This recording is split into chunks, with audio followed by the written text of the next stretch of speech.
I am Pugs Moran until, well, just about whenever the news runs out, because that's what this show's about. This show's all about what's happening today. What's today all about? What are the hot topics? What are the headlines making news? What are people buzzing about? If it's stuff people are talking about, I'm going to get it in it. Here's what I do. It's a service. It's a service I provide for you, the fine listener. Streamer, whatever. I don't know what we're called here. It's new days. I don't know. But my service that I provide you is a nice little rundown, just a nice little rundown of all kinds of things that, you can talk about, all kinds of things that you can change the subject with. Really, let's be honest. That's what this show's about, because the other conceit of this show is we do not engage in gratuitously a divisive political talk or culture. Well, we don't do that. We don't care about the right. We don't care about the left. We care about just normal people. So the things that I tend to talk about, the stories that I tend to give you the rundown on, and it's not going to be, did you hear what AOC said? It's not going to be that. It's not going to be Marjorie Taylor Greene, boy, she's a real winner. It's not going to be any of that. Try to give you, look, when people do objectively funny things, regardless of what their political party affiliation is, we're going to mention it. We're going to call out the D-bags. We do that as well. But again, this is for all the other things that we could talk about, all the other things that are happening in the world.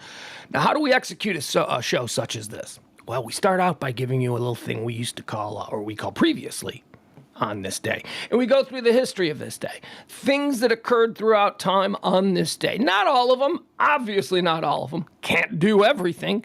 But just the ones of interest, the ones that I feel may in some way, shape, or form mold what this day will be. And certainly our expectations. Like, I'll give you an example. There's a couple of days, this is one of them. This is one of them, and tomorrow is one of them. There are a couple of days on the calendar that throughout history has just, they've just had mayhem. They've just had silly things. There are other days throughout history that we've discovered, wow, whole lot of earthquakes occur on, this particular. So, it's fun. Look for patterns. So we do that. We go through the history of the day. Then we talk about some of the people who were born on this day who've made contributions. Then we talk about those who have passed. We mourn them or we dance on their grave. It depends on what's appropriate. And then, and only then, after we've gotten through all of that good stuff, then I like to say, we're good to go. We understand what this day has been, and we are now fully prepped up to move into the headlines of the day. So that's how it works. History of the day, birthdays, deaths, that's section 1. That's previously on April the 19th, because that's what today is. So that's previous. And then we move on to today's episode of April the 19th. All right, let me get a drink here. I see the chat room filling up. A lot of you people, yeah. I got here real early today, didn't I? You didn't think so. Oh, boy, look at that. That's okay. That's okay. We got Al in the chat room. We got Taranda. We got Cameron. We got Byron. We got Jeff. We got Leslie. What's up with you, Byron? You got some shit to say? Huh? I was sitting here ready to hit the hot button at 5 minutes before noon. I was ready to go today. I know. Look at me. Look at me wanting praise for being on time.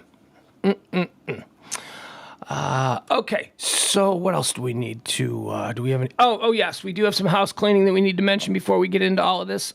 We are not going to be doing a show on Friday. That's right. I'm taking Friday off, so there will be no high noon show on Friday. I'm sorry. I know.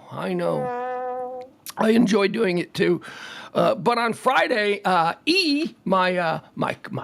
cohort in the Pugs and Parker with E show, along with James. James is my partner. E would be the cohort. E and I we're taking a ride up to the to a pot farm in Tulsa. So got to check out some businesses. I don't know. I'm interested in looking at it. It's all legal, so why not? Let's check it out. So we're going to do that. So on Friday, we're doing that. He let me know today that we're leaving at 5 in the morning. I'm like, what? Excuse me? 5 in the morning? We're leaving at 5 in the morning, you say? Okay. It's pretty early. Pretty damn early. But whatever. I don't know. I don't know how long it's going to take us to get up there, but that's apparently the time. So yeah. Oh, also, tip the show if you can. Thank you. April tipped the show yesterday. Thank you so much. We appreciate the show runs on your tips, your gratuities. And if you can, you can. If you can't, you can't. We certainly do appreciate it if you can. But Desperate times. A lot of people going through the squeeze. All right, so with that said, you get a Cash App, Venmo, whatever, just drop it in. All right, so let's get into what today is. Should we start without further ado? It is high noon, as I said, for the 19th day of April, year of our Lord, 2023. April the 19th is the 109th day in the year. 109 of these. We've made 109 checks on our little calendar. If you're one of those weirdly anal retentive, obsessive compulsive types. That means there are 256 days remaining. 256 days remaining until New Year's Eve, so get those New Year's Eve plans started. A drink of the cold, now a drink of the hot. I don't know why I do that. It's probably not good for my voice, but whatever. Let's go. Erstwhile, on April the 19th. On this day, in 1775, the American Revolutionary War, the war begins with the America's victory at Concord. Hey, we're on our way. Yeah, the Revolutionary War started today in 1775. 1775, the American Revolutionary War. The war begins with an American victory in Concord. Concord, where's it, Massachusetts, I'm guessing? During the battles of Lexington and Concord. We win both? What, did we sweep the day? Doubleheader? We took both? All right. On this day in 1782, John Adams secures Dutch recognition of the United States as an independent government. The house, which he had purchased in The Hague, becomes the very first, American embassy. John Adams, man, we sleep on John Adams. You know, a lot of times John Adams gets lost in the shuffle of the Jeffersons and the Washingtons and the Lincolns and, you know, all these people that were old-timey people in America. Ben Franklin gets Alexander Hamilton lately. Alexander Hamilton was an also-ran founding father until they made that musical. And now all of a sudden he's like at a level of Washington. Are you kidding me? Dude was a treasure. Ben Franklin was also, even though most people, you know, dumb people, think Ben Franklin was a president. He wasn't president. What president was Franklin was president. But John Adams, let me just say something. John Adams was a dude. John Adams was legit. John Adams was a legit dude. And I think sometimes he gets passed over. HBO did a really nice bio series about him, like 20 years ago now, probably 15 years ago. Paul Giamatti played him. He was good. So good. Laura Linney played Sally Adams, Mary Adams, whatever. She was important. She was a really important first lady, whoever it was. Adams' wife. I always think Dolly Madison, but that's not it. That was James Madison's wife. So it's kind of boring, you know, because Laura Linney's everything. If Laura Linney's kind of boring and everything, but Ozark, right?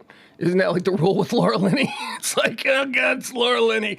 Unless it's Ozark, then it's cool. Then she's totally great in Ozark, but anyway, John Adams, HBO, it's pretty good. John Adams, today, he got the Dutch to say, hey, okay, you're a real government. You can have an embassy here. On this day in 1927, Mae West is sentenced to 10 days in jail for obscenity for her play Sex.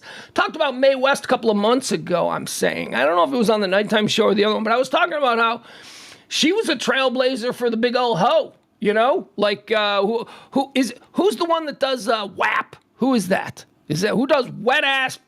Who does that WAP song?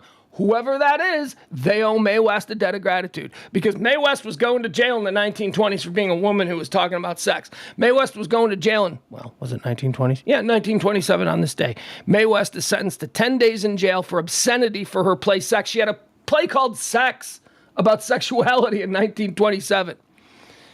No, I don't think Mae West was a big old hoe at a time when, you know, women were not allowed to be that way. And she was like, you know what? I like sex, and call me what you will. I mean, for trailblazer, I don't think Mae West gets enough attention. But she was a big old hoe. She's a big old hoe, big old slut, said sex with everybody.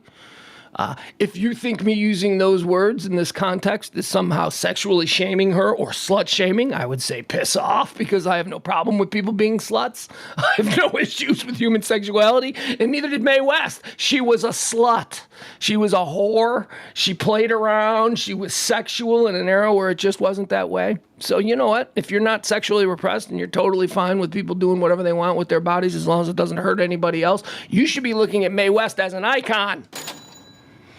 On this day in 1943, Albert Hoffman deliberately doses himself with LSD for the very first time. This coming 3 days after he having discovered its effect on April the 16th. So this dude, like chemists.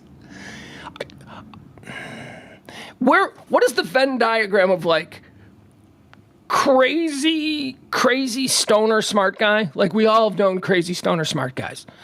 So where's the overlap between crazy stoner smart guy and legit, super serious, uptight medical researcher? Where there's an overlap there, because this Hoffman guy, he was like a legit guy, and he makes this LSD. He doesn't know how he did it. He did it on accident. He created it, and then he took it, and he's like, let me see what this does.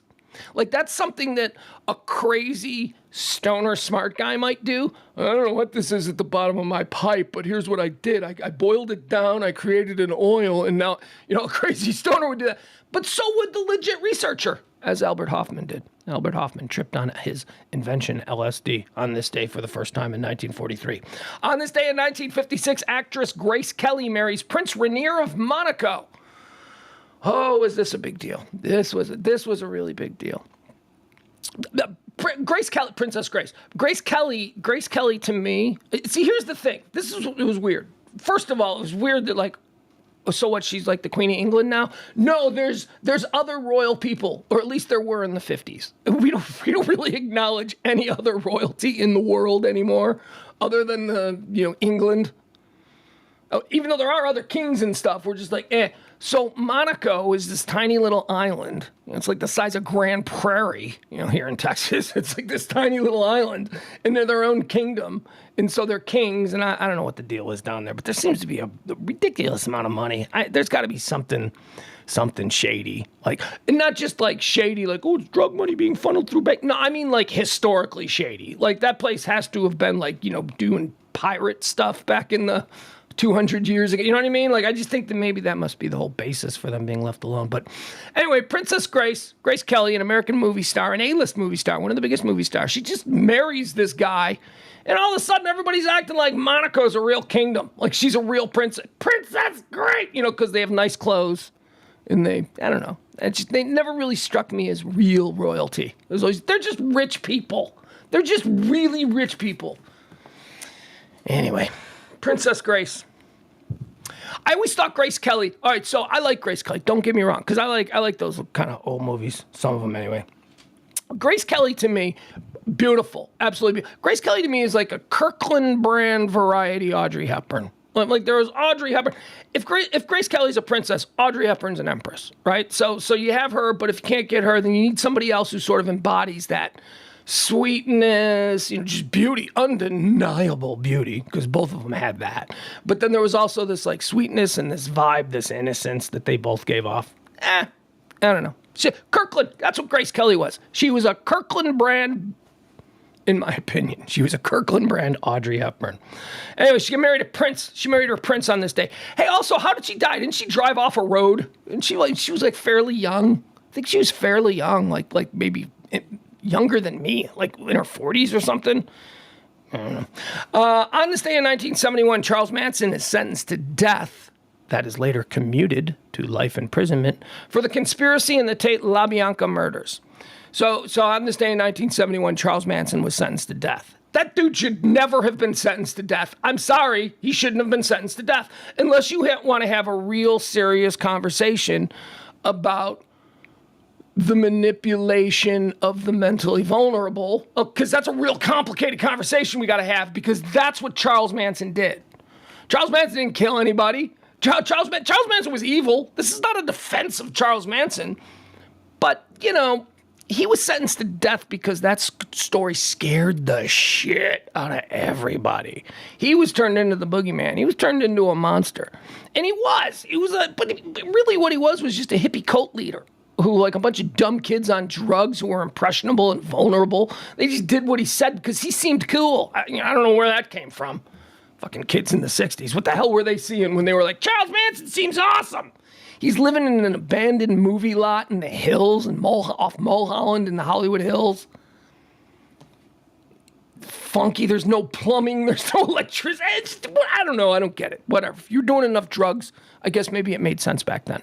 But Charles Manson did not murder anybody. Okay, Charles Manson just went, hey, it'd be cool if you guys went out tonight and killed those people, man. And a bunch of people went, okay, what about personal responsibility here? Now, should he be put in prison for the rest of his life? Fuck yeah, that dude's crazy. That dude is crazy. But, why should we pay for him? It's the price we pay for a civilized society.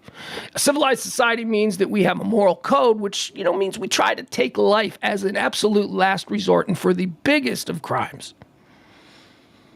People who slaughtered Sharon Tate and her baby, yeah, they should absolutely have been given the death penalty, and none of them were. None of them were. Charles was the guy who went, you should do this. He got the death penalty. The other ones didn't. The actual butchers of a beautiful young Hollywood actress and her unborn baby and her friends. And don't forget about the LoBiancos.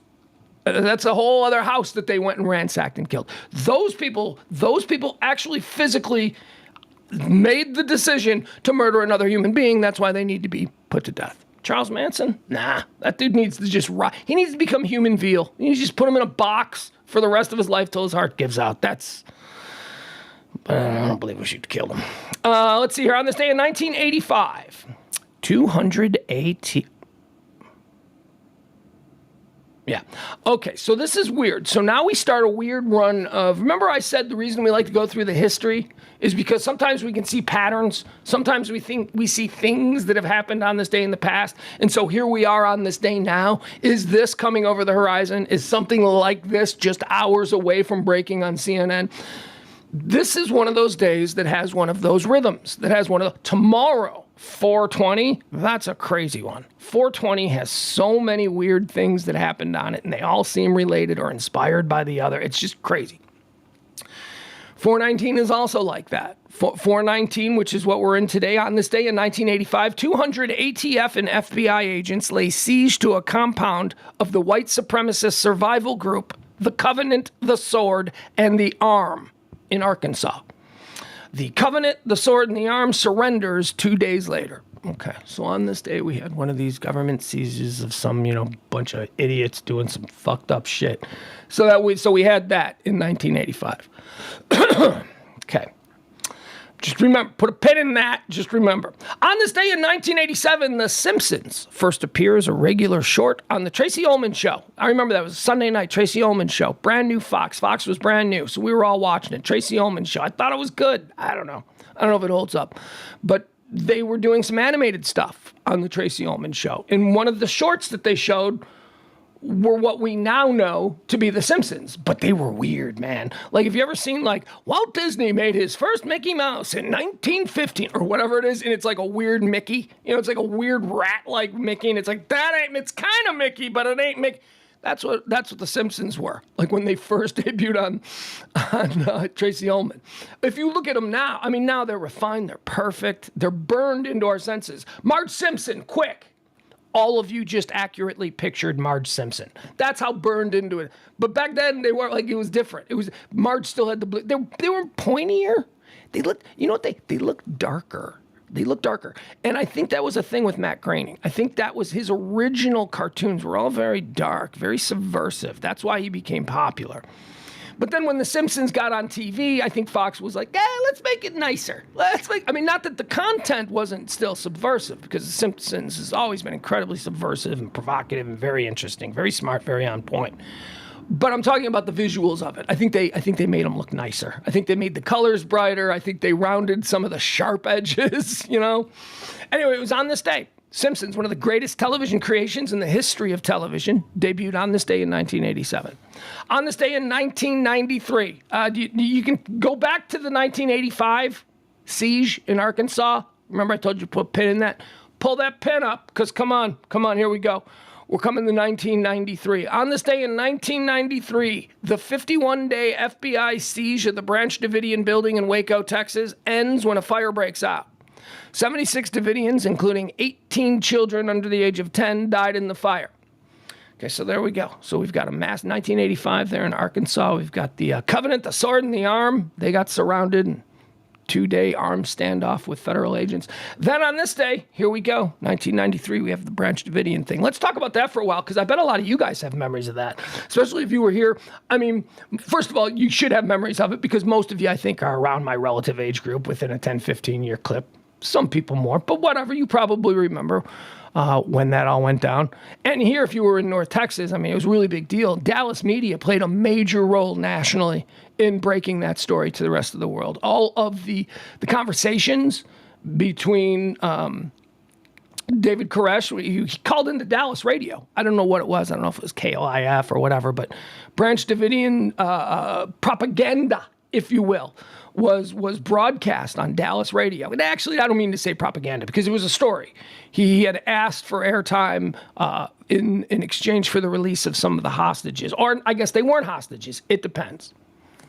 But it seems like they're hostages when you say, I'll let some people go if you give me airtime on, the Ron Chapman show. Or I'm not even sure what show it was. But so Waco's real confusing for me because I remember watching it. I remember it in real time. I remember being obsessed by it.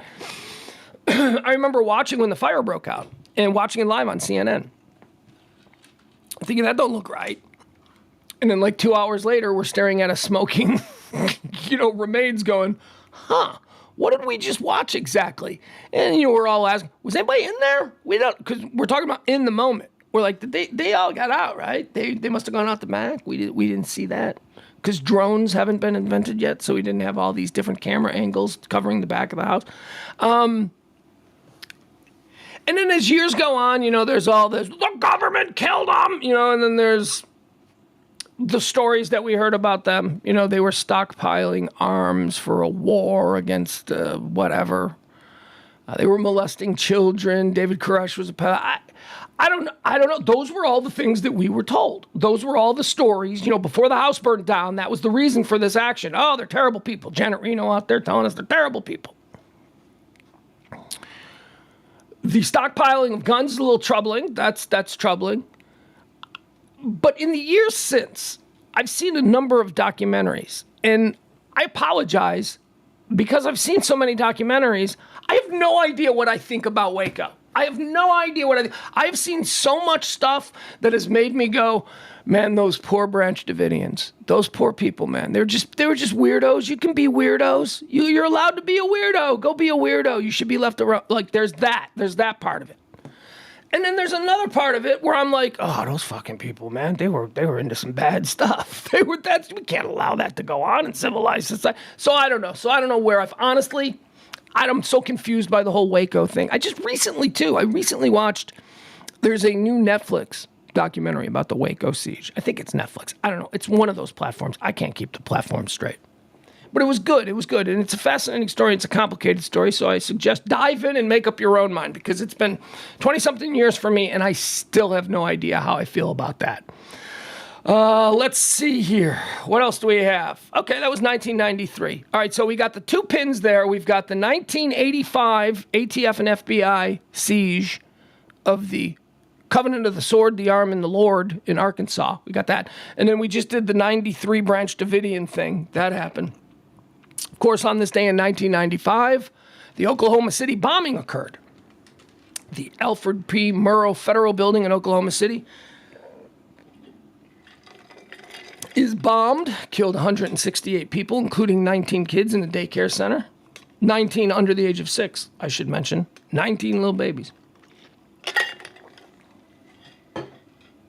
So this, I very clear memories of this. I recall running down the hall of the radio station. I was a producer, and the show I produced was on the air, and it was the Kevin Matthews Show, and it was just they were just doing goofy stuff, right? And oh my God. So I remember seeing that the story had broken, and I remember running in and waiting for a commercial break and going into my host and saying, hey, something really bad has happened in Oklahoma City. And my host was like, what do you mean really bad? What do you mean really bad? And I go, well, it looks like a federal building was bombed. And it was like, everybody in the room was like, wait, what? These are like media. These are old time major market media. There's a news person in there. There's all these other, they're like, wait, what do you mean? You mean like the embassies in Africa? What do you mean? We're like, no, a federal building in Oklahoma City has just been bombed. And these like crusty old journalists and media people, they were all just, that doesn't happen in America. And so when I think of that moment, when I think of, all of the things we used to associate with, banana republics and despot regimes and all of these kinds of things, the assassination of judges, the blowing up of federal buildings, all of these these things we typically come to associate with narco states. That was the first time, the bombing of the Murrah building was the first time that I went, holy fuck. I think that was a big moment. And there was a big moment in America. It was like, that shit did not happen. That kind of stuff did not. I mean, you had okay, so you had the Weather Underground. They blew up a statue with like 4 M80s, right? I mean, these were stupid things. And yes, I know that if you want to split hairs, you can say that there's been these kinds of things. No, not like this. Not like this. 168 people, 19 little babies under 6 years old in the nursery school, just eviscerated in a moment. So when I say we've got a little bit of a rhythm here, a negative rhythm going on April the 19th, yeah, we do. We've got the Arkansas siege in 85. We've got the Branch Davidian compound in 1993. And of course, we've got this incredibly dark day in American history, 1995, the Oklahoma City bombing. On this day in 2005, Cardinal Joseph Ratzinger, nice name, Pope, is turned into a pope. He was made pope. Cardinal Ratface was elected to the papacy and becomes Pope Benedict 16th. Pope Benedict the 16th.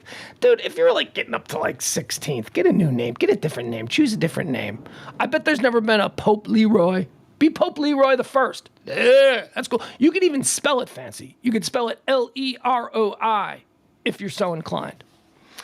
Cardinal Ratzenberger, he was the Nazi cardinal who became pope for a couple of years. I think he's the one that's still alive, right? Isn't he the one that's still alive? Because we got Pope Frank. Pope Frank is the cool one. We kind of like Pope Frank. Pope Frank is like, hey, gay people are a thing, man. Whatever. That's kind of Pope Frank's whole vibe. But Ratface, he was like, he had like Nazi stuff, and he also was instrumental in the cover up of all those Catholic Church pedophile scandals and all that. So yeah, all right. Piss off, Ratface. We don't need you. Let's see here. On this day in 2011, Fidel Castro resigns as first secretary of the Communist Party of Cuba after holding the title since July of 1961. How long did he live? Like, wait, he dead, right? Like, Fidel Castro's dead. I don't even know. Yeah. His brother took over. And his brother kind of just looked like his brother looked like the Kirkland brand version of Fidel Castro. On this day in 2013, the Boston Marathon bombing suspect Tamerlan Tsarnaev is killed in a shootout with police. His brother Dzhokhar is later captured, hiding in a boat inside a backyard in the suburb of Watertown. Have you guys watched the Netflix special yet? The Manhunt? The search for the Boston Marathon bombers. It's very good. It's very good, very interesting. And I remember this. I was a scanner nerd back then. I mean, I'm a scanner nerd now. But even back then, I was a scanner nerd. And I remember listening to the Boston. This is back when you could hear everything. Can't do anything now because everybody's moved over to digitized channels. And, it's more difficult to eavesdrop on police communications, which is probably a good thing. But it's just not as much fun for me. Get out of here. Sorry, the dog is being a jerk. But I remember listening on the scanner, and I remember watching the coverage, man. That was a dramatic night. And then I remember all of the videos. There were all kinds of viral videos that were circulating of people on their front porch in Watertown filming this close-quarters shootout between police. And it wasn't even really a shootout because the Tsarnaev brothers, the only gun they had was the gun that they took from the MIT police officer who they had murdered a couple hours before. So that was the only gun they had. But they had a trunk filled with pressure cooker bombs that they were supposedly heading up to New York. They were heading out of town. If you remember, this whole thing where they were pinned down in Watertown happened because they carjacked a Chinese student. And the Chinese student said, we don't have enough gas to get to New York, because they wanted to go to New York with their trunk filled with pressure cooker bombs. So so he said, we're going to need to pull over for gas. So they pull over for gas. And while Dzhokhar was in the convenience store, stupid kids, this is what stupid kids do. You got a hostage in the car, okay? Somebody's got to stay with the hostage. Not that I want to give these bastards tips, but I mean, come on, that's a screw up from the very beginning. So they pull into the gas station. The carjacked victim is sitting there, in the passenger seat. Now, I guess they made him get in the passenger seat. Dzhokhar goes, I'm going to get some Funyuns and Mountain Dew. And he goes into the store, right? So now it's a passenger. Passenger sitting in the passenger seat. Dzhokhar's, he's, looking at Funyuns, probably thumbing through a magazine, sipping on a Mountain Dew. You know how kids just waste time and convenience. That's what Dzhokhar's doing. Tamerlane's like, well, somebody's got to pump the gas. So Tamerlan goes around to the other side. He starts pumping the gas. And at this point, the Chinese student is left all alone, sitting right there in the passenger seat of the car with Dzhokhar in the store and Tamerlan, trying to figure out how to make the pump work. I don't know, it's not taking my car or whatever. Took this opportunity to run. This is where the Chinese guy ran. He ran to the other gas station. They called the police. Dzhokhar and Tamerlan jumped into the gassed up car and they sped off. They were quickly surrounded by police on the streets of Watertown, which is what brings us to this moment that occurred tonight, where the shootout in Watertown happened. Now, the shootout, again, as I said, they only had the one gun that they had taken from the MIT police officer who they had murdered earlier that evening. So how many shots they got in that. Meanwhile, they're surrounded by 10 Watertown and Boston, whatever. All these cops are now descending upon this scene. Because not only are they possibly the Boston bombing suspects, but remember, we are now, as a police officer or as a law enforcement agent in this area, we are now responding to the murder of another officer on the streets of Boston just an hour earlier. So it's crazy. So every cop from everywhere is descending on this area. Cops from suburbs, like miles away, are they got their lights going. I mean, it was a posse. It was out of control. And all the Tsarnaevs had, these little monsters, a stupid gun that they're trying to whatever, but they had that trunk filled with bombs. And they're throwing bombs, man. And as I was saying, there are people on the front porches watching this happen in the street. They're filming on their phones. They're uploading the video. I'm sitting at home 1,000 miles away watching this going, holy shit, he just threw a pressure cooker bomb at a police car. And it went boom. I mean, it was nuts. It was nuts. So I think what ended up happening was Tamerlan began firing with the gun. And when the gun ran out of bullets, Tamerlan, being this, tough guy, MMA guy, trained fighter, all this stuff, decided that he was just going to rush the cops. And it was at this point that the cops, I think they said they shot him. They didn't completely kill him. They didn't kill him. Like, he was fighting, and they were on the ground, and they were fighting in the street. There were two cops and Tamerlan, and they were fighting, man. I mean, Tamerlan was not subdued. He may have been shot, but he was not subdued, and he was still fighting. And it was at this point that Dzhokhar, the little brother, jumps in the car, floors it. The two cops get out of the way of the street, and Dzhokhar runs over, killing his brother. He just runs him over. Man, that was a crazy night. And that was all on this day in 2013. All right, let's get into some birthdays. Some people born on this day. We like to do that as well. April says, I remember following all of your Facebook posts that night. Yeah, I was all over that one. I was, Frank says, I remember when the Boston bombings, I was in Chicago watching the Rangers play. I love Frank. I love the randomness of Frank. Al says, you can't eavesdrop on cordless phones or cell phones anymore, though. Well, Al says, Roman cordless phones and cell phones. Hold on, I believe he's dead. Hold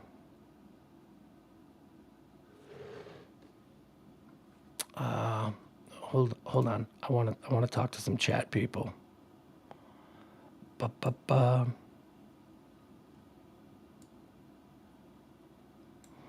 What is this one? The new Showtime Waco Aftermath series is a follow-up to the Waco siege, and it is about how McVeigh planned the bombing after the Branch Davidians.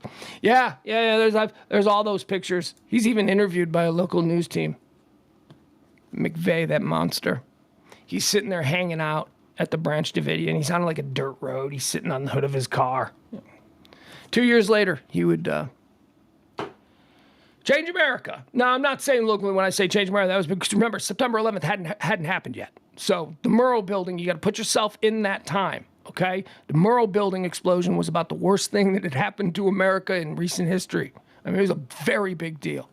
Again, 9/11 reset the board. When 9/11 happened, that no one is debating. That was a completely different situation. That reset the board of our expectations and what we thought was possible, impossible, could happen, could never happen.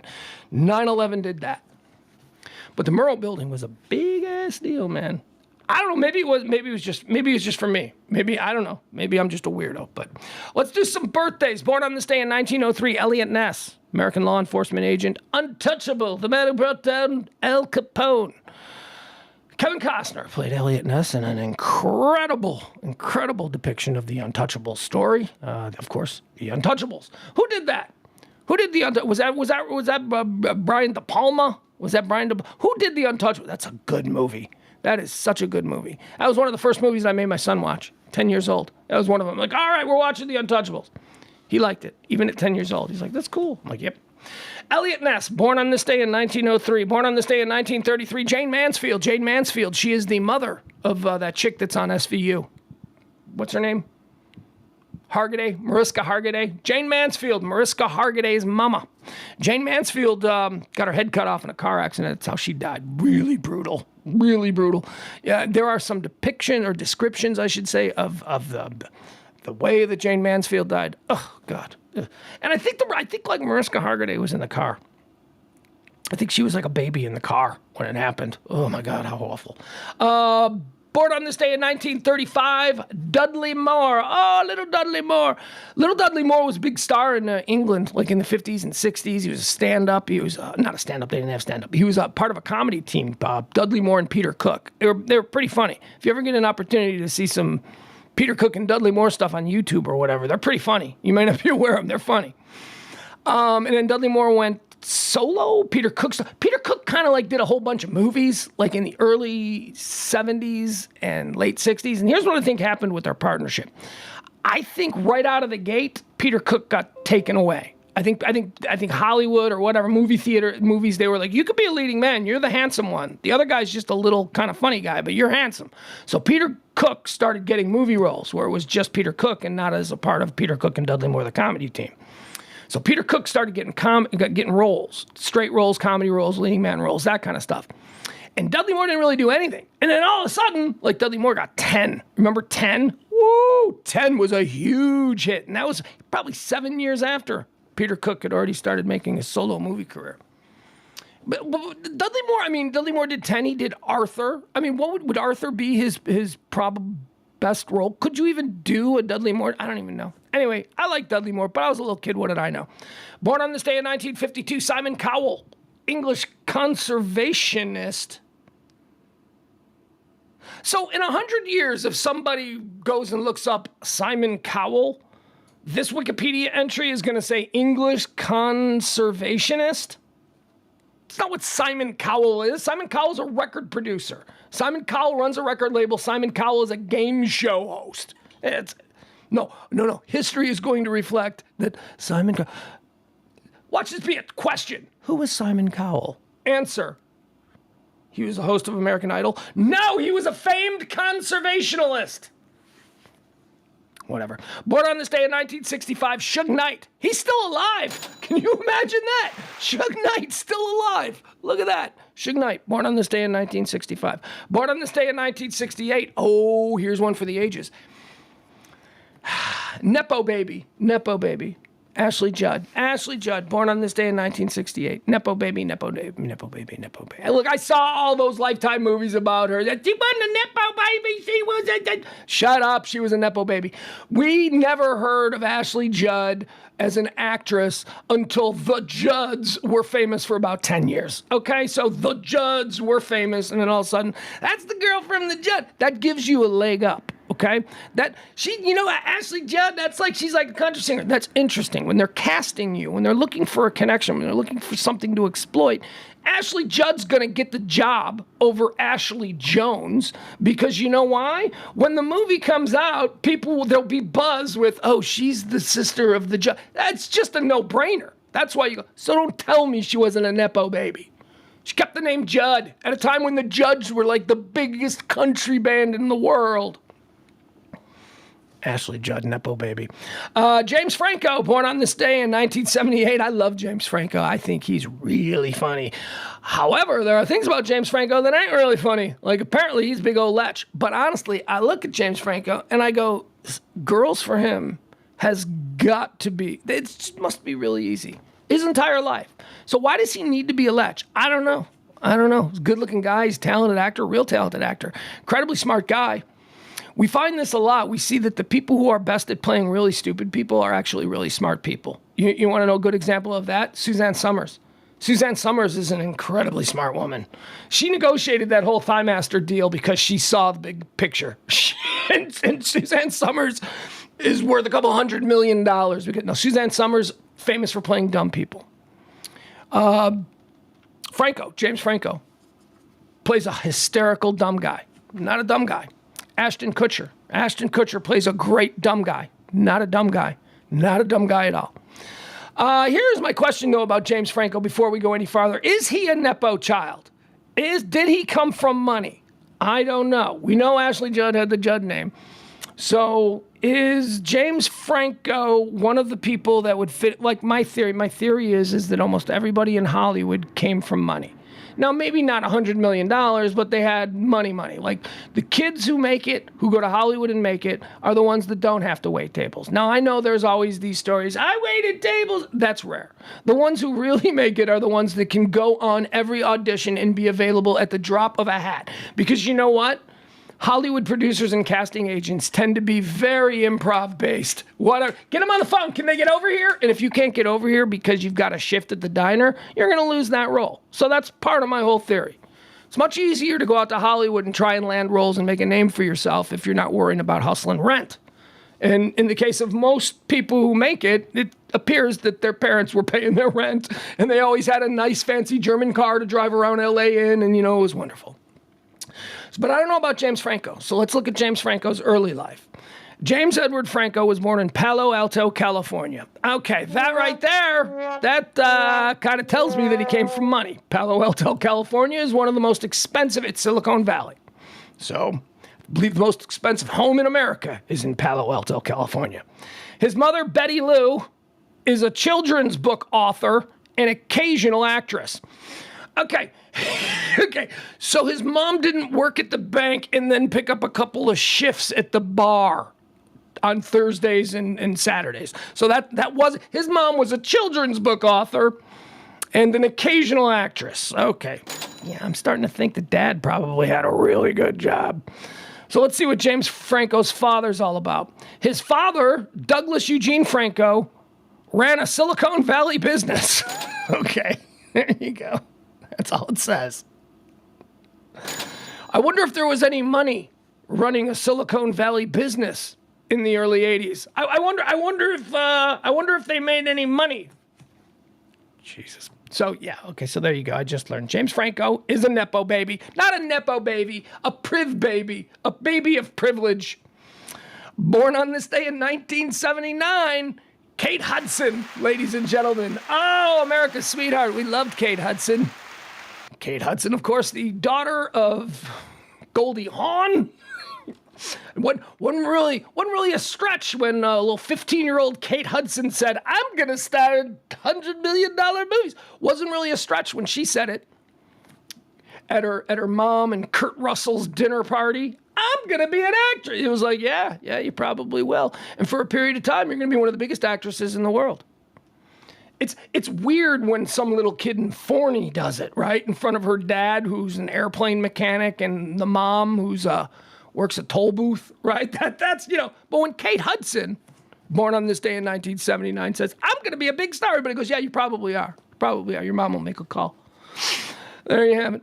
Born on this day in 1981. By the way, I don't mean to take away from Kate Hudson. I like Kate Hudson. I think Kate Hudson's fun. Like, you look at Kate Hudson, life of privilege. She grew up Goldie Hawn's daughter. Her mom, like, first of all, yeah, you love your mom, but everybody else loves your mom too. Your mom's Goldie Hawn. That's pretty cool.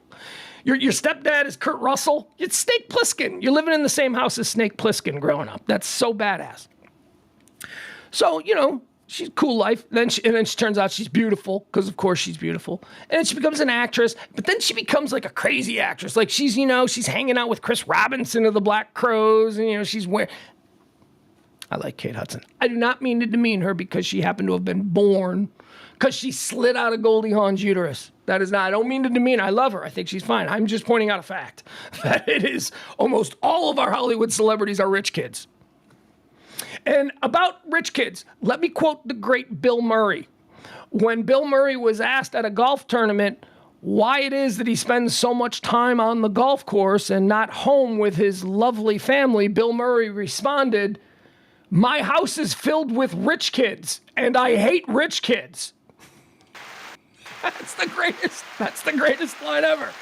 Why Bill Murray spent all his time on the golf course? Because his kids were rich kids, and he just doesn't like rich kids. He doesn't like them. I guess we judge everybody on a one-on-one basis. I'm just having a little fun with a social caste system. Born on this day in 1981, Hayden Christensen. Remember the Hollywood tried? He was like the original Army Hammer. Hayden Christensen. They tried to make Hayden Christensen a big superstar actor. They put him in Star Wars. He's gonna be. Who was he? Was he like young? Wasn't he like bangable Obi-Wan? Wasn't that him? Was he young Obi-Wan, or was he? Who was Hayden Christensen? Was he Darth Vader? I don't know. Whatever. He was the star. Remember, he was the star. He did nothing, man. Like Hayden Christensen and Natalie Portman, they were like the romance, the Romeo and Juliet for that generation of Star Wars fan. And then he did nothing. Did he do anything? I mean, and was he bad? Here's the other thing. People are like, oh, he was so bad in that. I'm like, was he? I mean, I don't know. I thought those movies were kind of stale anyway, but was it his fault? I don't think it was his. I never thought it was his fault. He was very, whatever. Happy birthday, Hayden Christensen. He's probably selling timeshares in Belize now. Born on this day in 1981, the great Troy Polamalu. NFL Hardy. Happy birthdays to the great Troy Polamalu. Pittsburgh Steelers had that hair. He was the only one with the hair. And then he started getting attention for the hair. And then suddenly everybody's got crazy hair in the NFL. There was a time when it was only Troy Polamalu whose hair would be flopping on the shoulder pads. He had that long hair. And everybody who could grow their hair long started doing that too. Now it's like, you know what the thing is now? Every single lineman, every single white lineman. Yeah, let me put it this way. Every single white lineman in the NFL looks like they cut down trees in the Yukon now. They all have these like crazy unkempt beards and these like long hair, like they haven't had a haircut. They haven't been within 500 miles of a barber in 6 months, so they've got like this long hair. Troy Polamalu, he started like a look. He started the hair flopping look. Born on this day in 1982, Ali Wong, American comedian and actress. I like Ali Wong. She seems very funny and she seems often pregnant. I don't know, maybe it's just the one comedy special I've seen by Ali Wong where she was pregnant. And now I just think she's always pregnant, but whatever. Ali Wong, happy birthday. Born on this day in 1983.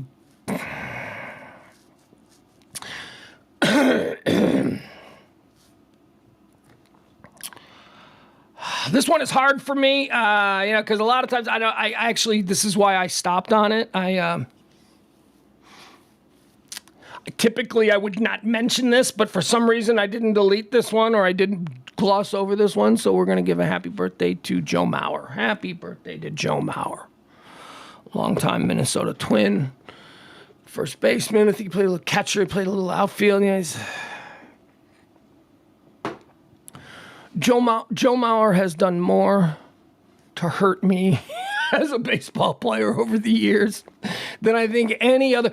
I don't know why he was such an incredible White Sox killer, but Joe Mauer has. I can't even piss off Joe Mauer. Have a good birthday. Respect Joe Mauer. Born on this day in 1986, Candace Parker. Candace Parker, American basketball player. She's Jabari Parker's sister. Jabari Parker and Candace Parker are two brothers and sisters. And Jabari Parker, obviously an NBA player, and Candace Parker, an NBA player, or WNBA player. They were quite the thing in the Chicago public schools when they were playing high school. But they were like, the Parkers were like, my God, can they ball out? And here's the thing. Candace Parker's better than Jabari. Candace Parker is better at her career than Jabari. So there you have it. Everybody thought Jabari was going to be like number one pick overall. He's going to jump straight. That crazy stuff. Didn't really pan out for him. I mean, Jabari had a nice early career, but he never really panned out. Candace Parker's a baller, though. Happy birthday, Candace. Born on this day in 1986. Born on this day in 1987, Maria Sharapova. A tennis player. She's one of the attractive Russian tennis players, right? But here's the thing. Maria Sharapova, or Sharapova, I'm going to go with Sharapova. Maria Sharapova, she was the hot tennis player, blonde, beautiful, photogenic cover girl tennis player who could actually play, right? Sharapova was good. Who was the one they tried to cram down our throats? And she was like, look at how hot she is, but she couldn't win. She sucked. I forgot that girl's name. She was pretty cute, though. I don't remember. But she was terrible. And then, like, a couple of years later, they introduced us to Maria Sharapova. And they were like, yeah, how about this one? And we're like, yeah, no, we're not going to fall for that again because you made us watch that other girl that was hot, and she kind of sucked. So now you want us to watch this girl who's in you. Oh, she's good. Yeah, Maria Sharapova was good. That's it. Jameson knows. Anna Kournikova. That's who it was. Anna Kournikova. She wasn't good. She was hot, but she was good. Maria Sharapova is the one who was hot and good. They finally got it right. See, this is why you don't never be an early adopter. This is what I always say. Don't be an early adopter. Never buy the first edition of something. You bought the first edition Anna Kournikova, you were very upset. If you waited around for them to work the bugs out of the Kournikova system, they gave you a Sharapova. And you probably watched a lot of winning tennis by a beautiful little blonde girl in a white tennis dress. And if that's something you need, good for you. How about some deaths? Let's talk about some people who've passed away on this day. Dead on this day in 1993, you already kind of mentioned him, David Koresh. Oh, that's a shame. I don't. David Koresh was like shot badly in like day one of the siege, and for the entire length of the siege, he's bullet and he's bleeding, he's in bad shape. Guessing he died in the fire. I'm guessing he would have died anyway eventually. God, what a way to go. Ooh. Dead on this day in 2012, Levon Helm, American musician and actor. Levon Helm, that's another one. He's another one of them dudes. Levon Helm is badass. So cool. So cool. One of like the coolest guys. He's an actor. He did a bunch of stuff. He's in a bunch of movies. Oh, you know where you might know him from? If you ever saw The Right Stuff. He played Ridley. Ridley, give me no stick of that Beeman's. And then, they show Ridley handing the stick of chewing gum to Brigadier General Chuck Yeager before he goes up and tries to break the sound barrier. Ridley, give me no stick of that Beeman's. And he gives him a stick of the Beeman's gum. That's Ridley. That was Levon Helm. So he did some acting. He was in something else. He was in a number of things. I can't really think of it. He had one role that was really big that you go, oh, that was him.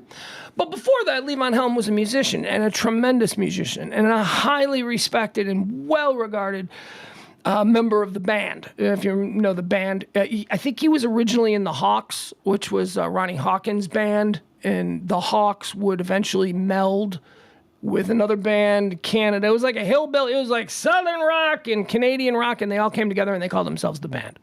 Levon Helm, of course, any band song. Levon Helm was the drummer. He was the drummer who sang, which was also very cool, although limiting for stage presence. But all of like the biggest band songs he did. Cripple Creek, whoop on Cripple Creek. That's Levon. The Weight. I pulled in the Nazareth. Heard the vote about half past dead. That's him. That's fucking Levon Helm. He's great. With the night they drove old Dixie down. Levon Helm was a dude, man. He was great. He was really great. And he died on this day in 2012. Dead on this day in 2021, Walter Mondale. That's right. He ran for president. He was Jimmy Carter's vice president. He ran for president against Ronald Reagan and lost every single state except Minnesota. Minnesota, his home state, was the only state that Walter Mondale won. Not good. Not good. Adam says Levon Helm was in Home Improvement. Was he? I didn't know that. Why? What are you doing? Jennifer Capriati? What are you talking about? What are you talking about Jennifer Capriati? Trying to say that Jennifer. Didn't I recently tell a story about the time I met Jennifer Capriati and just felt bad for her because she seemed like just a troubled kid who was being forced to do morning radio. I don't know. It's just weird. Walter Mondale. Yeah, he tried to be president, didn't make it. I worked very briefly with his daughter, Eleanor Mondale. Eleanor Mondale is dead now. Is Eleanor dead? I think Eleanor is dead. Oh my God. Eleanor Mondale. Oh my God, did Eleanor Mondale die? Oh shit. Yeah, she died in 2011. Okay, what did she die of? I'm sorry, guys. I'm just taking. I worked with her briefly, and I didn't know. How did she die?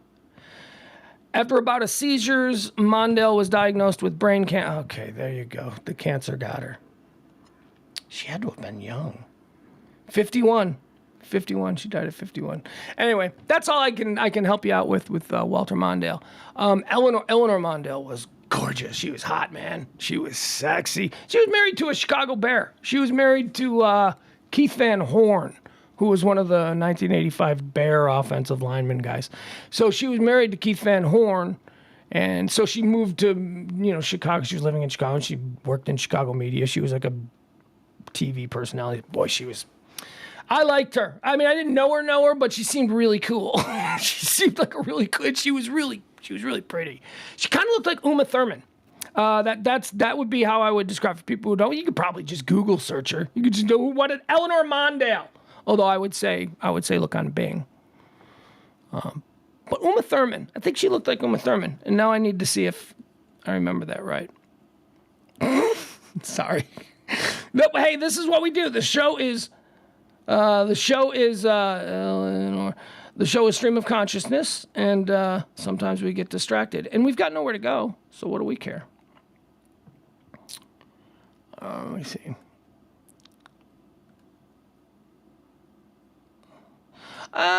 Okay, yeah, I'll share it with you guys. You guys tell me. Does she look like Uma Thurman? I think so. Here on the anniversary of her father's death. I mean, she's dead too, which is terrible.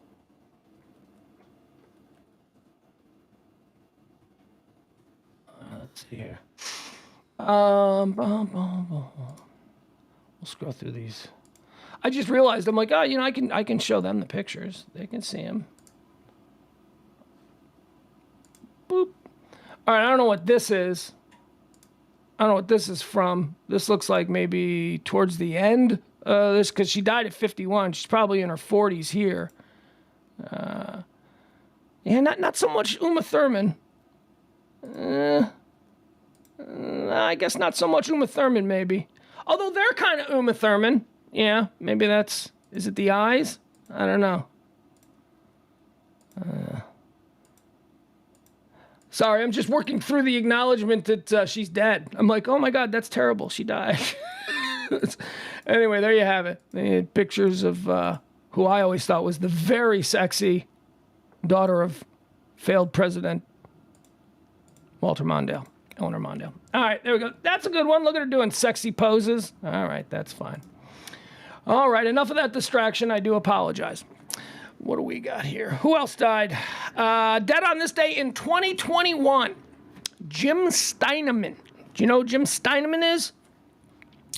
Jim Steineman, so Jim Steineman, with all due respect, is an incredibly successful songwriter, producer, stage producer, musicals, big hit rock and roll albums, but nobody really knows his name. But he was one of these behind the scenes guys. Here's what Jim Steineman is. Jim Steineman is the absolute king of schlock rock. Like schlock, just the big, like when the drama kids from high school took over rock. Like, you know how like every time they turn like a great rock album, like The Who's Tommy, which is a really great rock album, they turn it into a stage play and they make it all theater kiddie, they just change it up a little. It's just not quite as Pete Townsend destroying his guitar as it is, a bunch of theater kids going pinball, pinball wizard in uniform. You know, just a little bit, not quite. They do that. Jim Steinman kind of did that to rock and roll. Jim Steinman came from stage plays and musicals and all of that. And he was writing musicals. And a bunch of the songs that he wrote for failed musicals, you know, he just turned into pop hits. And they all, when you know this now, you're like, okay, that is... But massive radio hits, man. This dude created them. Okay, so let me run down some of his biggest hits.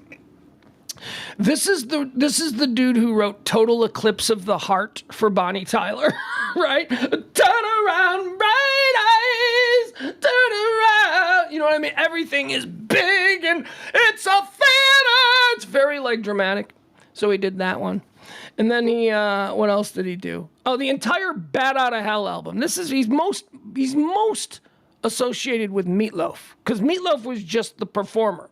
But this is the guy who actually did all the, you know, Paradise by the Backboard. 2 out of 3 ain't bad. I want you. All right, so he also did, so he did the whole Bat Outta Hell album and Bat Outta Hell 2, Back into Hell, which produced his biggest single of all time. I would do anything for love. Big. Holy crap.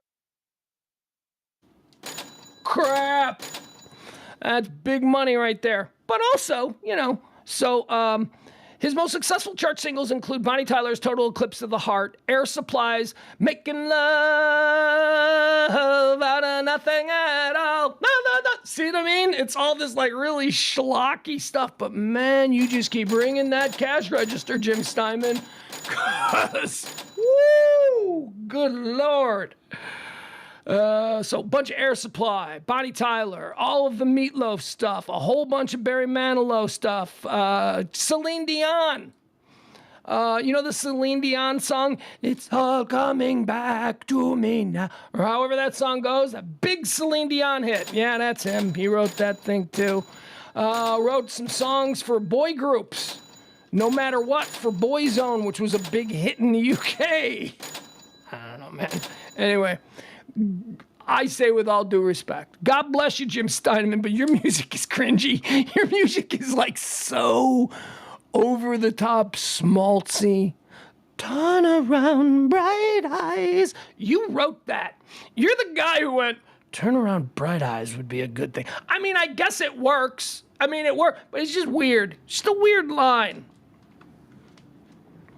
Although I will say the 2 out of 3 ain't bad line, that's a great line. So Jim Steinman, that's that. I want you, I need you, but there ain't no way I'm ever going to love you. But don't feel sad. 2 out of 3 ain't bad. That's a great line. That's a money line. Good job, Jim Steinman. He died on this day in 2021. All right, how you feeling? Do you feel like those are all that's previously on April the 19th. That's all the stuff that we needed to get out of the way. How we doing in the chat room today? Hi, Jeff. Jeff says, which was about anal? Probably all of them. Good question. Trying to think. Jim Steinman, well, I don't know. We don't need to look. We've already spent way too much time on Jim Steinman. What was the Air Supply song? Making love out of nothing at all. Man, if you had caught me at 11 years old and said, who's the biggest band in the world? I'd go, probably Air Supply. They've got like 50 songs. Do you remember when Air Supply had like 50 hit songs in a row? Like in 2 weeks. It was like all over the course of 2 weeks. It was Air Supply was the new Beatles for like 2 weeks in 1979. And then they just went away. They just went away. How does that happen? How do you go from being like massive? I don't know. All right, let's get into some of the topics that are shaping what today will be, because that's what this is about. We try to give you a nice little rundown on all the things that are headlines, hot topics, current events, trends, whatever it is people are buzzing about. We do that, and without further delay, let's jump right in. Fox News settlement. Oh, I just spilled. So yeah. I'm a little. right? I was kind of hoping that we'd get this long, drawn-out trial where we'd see Rupert Murdoch on the stand and Sean Hannity. I was hoping. Boy can dream, but that didn't happen. The Fox attorneys brought it right up to the last minute before they had to show up in court, and court session started, and it started with the judge coming out and going, guess what? They settled. You can all go home now. It was like a collective, what? We were really excited to see how this plays out. You know, there were some important legal precedents that could have been set here if this had been adjudicated properly, and now I don't know where we are. I mean, now we just seem to be at a place where you can do something, you can be accused of doing something that's really bad, and instead of actually being proven that you did it, you can just pay to make it go away, which is essentially what it is. They were looking for $1.7 billion. They settled for about $800 million, which is really great. Which it's really great because the company Smartmatic, which they're claiming the whole reason for this lawsuit is because the company had been destroyed. There was no way that the company could move forward. Their reputation had been sullied. The company, at its best, at its peak, was valued at about $30 million. So Fox destroyed a $30 million company and had to pay $800 million for the cleanup of that destruction. Now, I know Rupert's a good businessman. He's got to believe that's bad business. So what does this mean? Doesn't mean anything. Doesn't mean anything. There are a number of things that we don't know about the settlement. I'm sure we'll be finding those out in the coming days. Fox need to apologize. People are like, Fox isn't apologizing. Like, I don't know, man. I think that $800 million check is kind of an apology.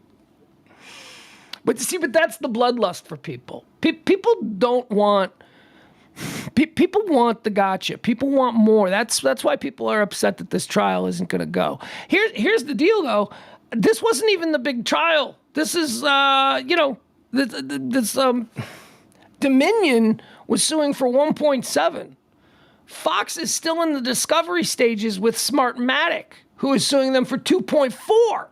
So Smartmatic, which is another voting system company, also filed suit against Fox. This one, which was Dominion Systems, Dominion was just first up on the docket, and they got $800 million. So now, if you're Smartmatic, remember, Dominion was only looking for 1.7. That was what they were asking, 1.7 in damages. They received $800 million. So they walked on there. Like, that's fine.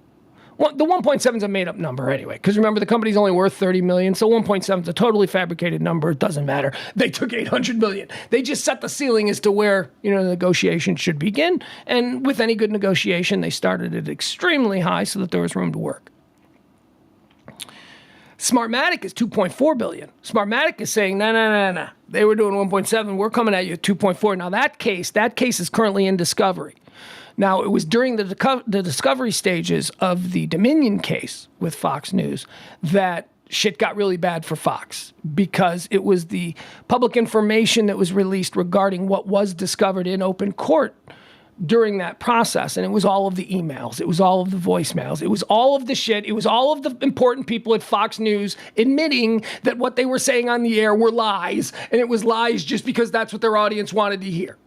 They admitted it. They got called out on it. So now, instead of having to have these people, Sean Hannity's and Jeanine Pirro's and whoever, come up on a stand and say in open court on the record, yeah, I lied to the audience, they settled. They settled. They don't have to do all that. It's never going to be on the record. Goes away. Smartmatic, though, Smartmatic's lawyers, they've got to be encouraged by this, because all of that discovery that Dominion has, they have as well. They've got it all. It's all the same. And it's the same suit, except for Smartmatic is also naming a number of Fox contributors. I believe that's Sidney Powell, my neighbor here in Highland Park. I believe she's being sued. I think who's the My Pillow guy? I think he's being sued. Whole bunch of people being sued in the Smartmatic one. But Fox News is also the primary defendant there. So that'll be interesting. It's not over. People, Smartmatic should be incredibly encouraged. They're like, okay. Maybe that was the thing. Maybe the estimate by the Fox attorneys was, let's get Dominion out of the way because the bigger one is Smartmatic, and that's the one that we need to put all of our resources into. So let's go to war on Smartmatic. Let's make this one go away. So for all those people who are complaining about, we missed out. You didn't miss out on nothing, man. There are a whole bunch of these coming down the pike. So stay tuned. Alabama shooting. Over the weekend, there was that shooting in Alabama where little girl's sweet 16 birthday party was interrupted by a bunch of dudes who walked in and started killing people. How terrible, how terrible. Now, I said, because I like to compartmentalize these things, I said that one sounded targeted. I mean, targeted. It seemed like a targeted attack. Teenagers. It just seemed teenagers. It just seemed like a targeted attack. That's all I'm saying. I don't know. There were other things that maybe made me think that it was probably targeted, but whatever. I believe it was targeted. And by that, I mean, it wasn't just some dude who hates the world who saw a bunch of 16-year-old kids having a Sweet 16 party and decided he was going to slaughter all of them. That's a different box. That's the category of just what the fuck. That's the what the fuck. That's the Las Vegas shooter. That's the Batman midnight screening shooter. That's that guy. That's the what the fuck guy. Well, this one, it's turning out that I was right. This one, it's seeming to be not random, targeted. Police have made an arrest. 2 teenagers have been arrested in connection with a deadly shooting at a birthday party in Alabama over the weekend, where 4 victims were killed and 32 others were injured. What do these fucking kids do? They just walk in and spray a room full of kids dancing for a 16-year-old's birthday party?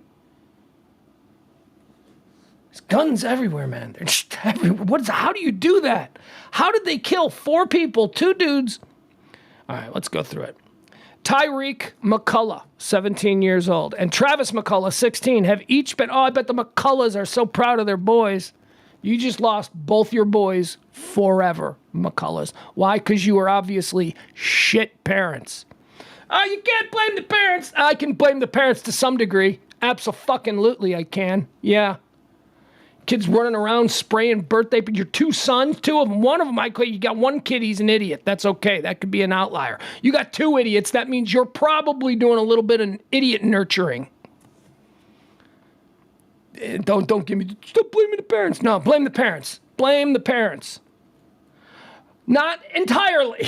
Again, not entirely. I'm just saying these are complicated, layered issues. Charged with 4 counts of reckless murder. They have both been charged as adults. The suspects were arrested and officially charged on Tuesday. 4 victims are still in the hospital and in critical condition. The shooting took place at a crowded birthday party in the small town of Dadeville, located approximately 60 miles northwest of Montgomery.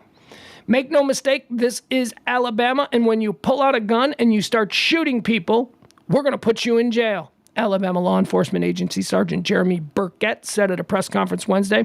The suspects will have a bond hearing within 72 hours where prosecutors will be asked for no bond. According to Mike C. Okay, so whatever. So they arrested these 2 little punks. Officials said they are still in the early stages of the investigation. More charges will be coming. Officials asked anyone who has information or who was present to come forward. Officials did not reveal whether they have identified a motive for the shooting. One of the victims killed in the shooting, 18-year-old Philstavius Dowdell, was attending his sister's 16th birthday party. Okay, so we don't have a reason. That's okay. They arrested 2 people. 2 teenagers have been arrested. Also trending today, the name Ralph Yarl. The name Ralph Yarl. Ralph Yarl has been trending for a couple of days. Ralph Yarl is the 16-year-old boy in Kansas City who went to pick up his brother and sister and went to the wrong house and was greeted by a scared, frightened old piece of shit who decided to just kill before going, "Can I help you?" Nah, just killed him. But here's the thing. Ralph Yarl didn't get killed. This was a shock to me this morning. I thought he was dead. I read a whole bunch of stories. I thought he died. I just assumed he died. So I apologize for presenting it since yesterday as the kid. I just glossed over that. I just assumed he was. Ralph Yarl is home. The 16-year-old who was shot in the head 5 feet away is home already, recovering.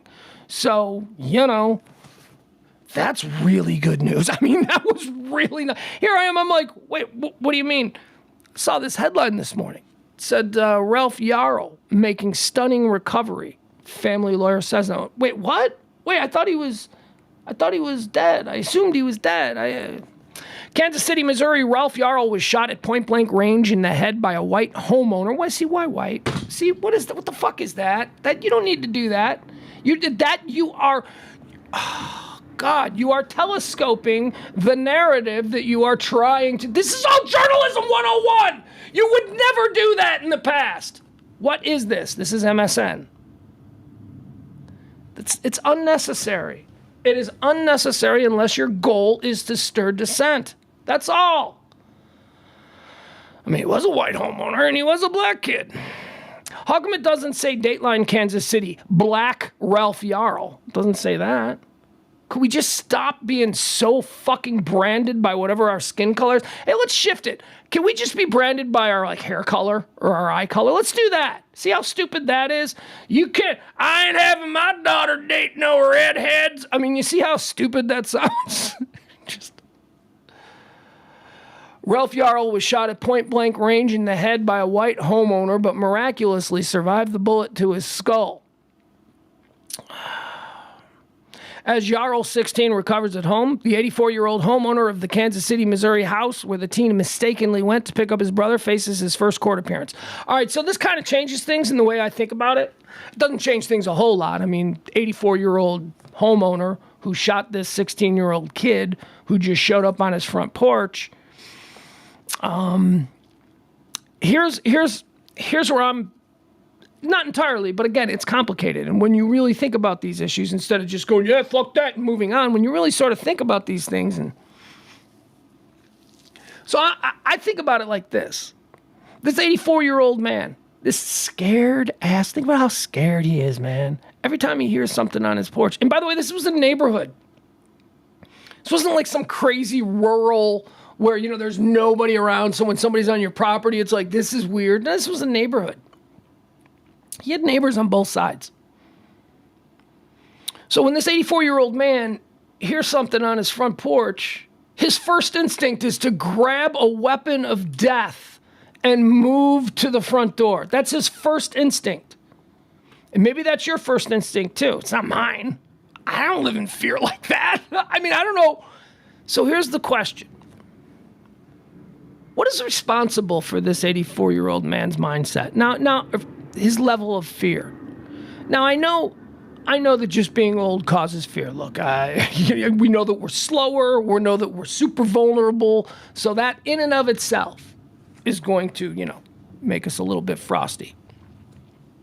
But what else? What is this guy doing? What is this guy doing every single night of his life for the last 25 years? When he comes home from the job and pops himself down in front of the TV, maybe he watches a ball game, right? Right? Is he watching? Is he watching sitcoms? What's he watching? The Voice? Nah, this guy's probably watching divisive news. Divisive news as entertainment. This fucking guy has been scared out of his wits by 20 years of they're coming for you, and now you got an 84-year-old man who hears something on his front porch. He walks out there and just shoots first and asks questions later. Why? Because in his mind, it is completely reasonable that the absolute worst thing that could happen is about to happen because he's been fucking ginned up. Saw the same thing in New York. Get off my property. People pulled into the wrong driveway in New York, and a beautiful little 20-year-old college student is dead because somebody is so ginned up and so fucking scared about everything. And that's the word to use, man. I'm sorry if it doesn't register with you. I'm not scared. I'm just ready. No, you're fucking scared. You are scared. You honestly believe that something terrible is about to happen to you. Now, here's the interesting thing about me. I don't believe that the latest serial killer is lurking in the bushes outside my house. If the latest serial killer is lurking in the bushes outside my house, that's just gonna happen. That shit's so random, If I'm gonna be killed by a serial killer, it's gonna happen. There's nothing I can do. I'm not gonna live my life. I ain't gonna get killed by a serial killer. You can't live like that. Random violence, of course I'm cautious. I mean, I grew up in Chicago. I grew up on the south side of Chicago. Of course I'm cautious. I've always been cautious. You don't do certain things, you know? You don't go certain places. But I'm not horrified. I don't have a gun in the glove box, a gun on me, a gun under the seat, and one, you know, I don't begrudge you if that's how you want to live, but let's really talk about why you have that. It's one of two things. You're afraid that somebody is going to hurt you, so you are going to be prepared for that, or you want to kill somebody. Those are the only two reasonable choices for these people who show up when somebody pulls into their driveway accidentally, or a kid shows up looking for his little brother and sister because his mom sent him to go pick him up. If you greet that kind of thing with gunfire, then yeah, it's one of those two things, man. You are either super fucking scared to the point where you're now delusional, where you don't really understand that the world is a pretty fucking safe place. When was the last time your friend was raped and murdered? I'm asking every single one of you. When was the last time your friend was raped? It doesn't happen. It happens, and it's terrible when it does, but it's not like it happens every day. We have to stop living our lives. Let me tell you something. I got a mutual friend who's got a buddy. 65-year-old man. Just out there living his life. You know what happened? Aneurysm. His brain popped. He's just out there living his life. His brain popped on him. He dropped. He's having major brain surgery right now as we speak in a hospital just a couple of blocks away from here. Why don't we live in fear of that shit? Because that shit is way more likely to take us down. But somehow that doesn't bother us. But there is an interest in the ability to maybe at some point be able to put a motherfucker down. That's a weird kind of thing. I don't want to kill anybody. I don't want to kill another human being. If another human being is coming at me, yeah, of course, I'm going to defend myself. But I ain't going to pack up because if somebody steps to me, man, I'm going to show them what for. That's fucking, stop being like that. And that's why we have this beautiful 20-year-old girl in New York, upstate New York, who is dead because her and her friends were looking for a party and they pulled into the wrong driveway. How many times have you done that in your teenage years? How many times have you been going up and down streets looking for the place where this kegger is supposedly happening and you accidentally pull into someone's driveway? Did somebody jump out and go and murder your 20-year-old girlfriend right there in the passenger seat? No, of course not. But we had two happen within 24 hours of each other. And I'm telling you, there is a reason for it. And we need to stop. We need to stop all of this divisive bullshit and have a real conversation about why are we all so scared?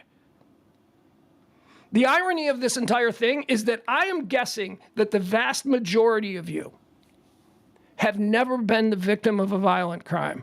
Never. You're prepared. You're ready because that shit ain't happening to me. You've heard stories about this happening. I have actually been the victim of a violent crime. You would think I would be the one who would be out there, you know, completely worried about what's going to happen next. But honestly, the day they murdered my father on the streets of Chicago, I felt like, okay, maybe that's the break I got. I got mine out of the way early. Everybody's going to have some horrible tragedy. I got mine out of the way early. My entire life was wrecked by it, of course. You know, growing up without a father, having a mother who's all of a sudden, you know, got the weight of the world on her. No one ever taught me how to throw a baseball. You know what I mean? I threw like a girl until I got into baseball. So yeah, I would say that my entire family life being destroyed, being raised the way I was instead of the way I was supposed to, growing up without brothers. I was supposed to be one of five. I was supposed to be the oldest of five. There was supposed to be this beautiful family. But you know what? Violence did that to me when I was a little kid. When I was just a little kid, gone. That's all gone. Now we're on a new path. Now you're on the living in apartments with your single mom who's hustling 3 different jobs, doing whatever she can to get you. So that's, you know, am I a victim? Yeah. So my family has been intimately touched by random street violence. So you would think that I would be the guy that's like, I'm ready for that. But I'm not. And you shouldn't be either, because the world is relatively safe, man. We've got to do something about these crazy yahoos who are making it difficult for us. And I'm not just talking about this gentleman in Kansas City or the other guy in New York. I'm talking about the other people who just, want to show up places at Target with their guns and all that. We've got to stop, man. We got to stop being afraid. We got to stop. And I guess what this is a long way of saying is that I think that the settlement in the Fox News,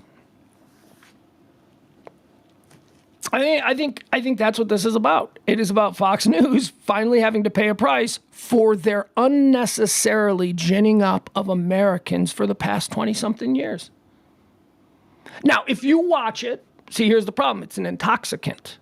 If you watch that stuff and you enjoy it, then you're probably not going to, it's like telling a heroin addict who's in the middle of peaking on heroin, that's the worst thing you can do for your body. They're like, yeah, it feels so good. Because I get it. That's what watching Tucker rag about liberals and lefties and they're all the same, you get that. You get that endorphin rush. But man, we all got to stop. People are getting killed now. People are getting shot for pulling in the wrong driveways and knocking on the wrong door.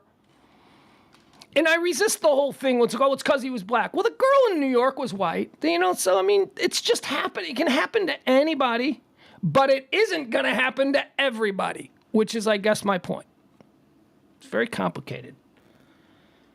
We're all afraid of the serial killer jumping out of the tree with a knife and killing us dead, but nobody's walking around worried about that 5-cheeseburger diet you have, where the heart's just going to drop you. Pull into your driveway, you see your kid playing ball out in front. Hi, Timmy, how are you? Hi, Dad, you're home. I sure... And then you drop dead. Ain't nobody worried about that stuff. The real shit that we should be concerned about the things that could take us in an instant. Nah, we're all worried about a gunfight because we're all cowboys. Stop it. It is true, though. That is the only two questions that you have to ask yourself.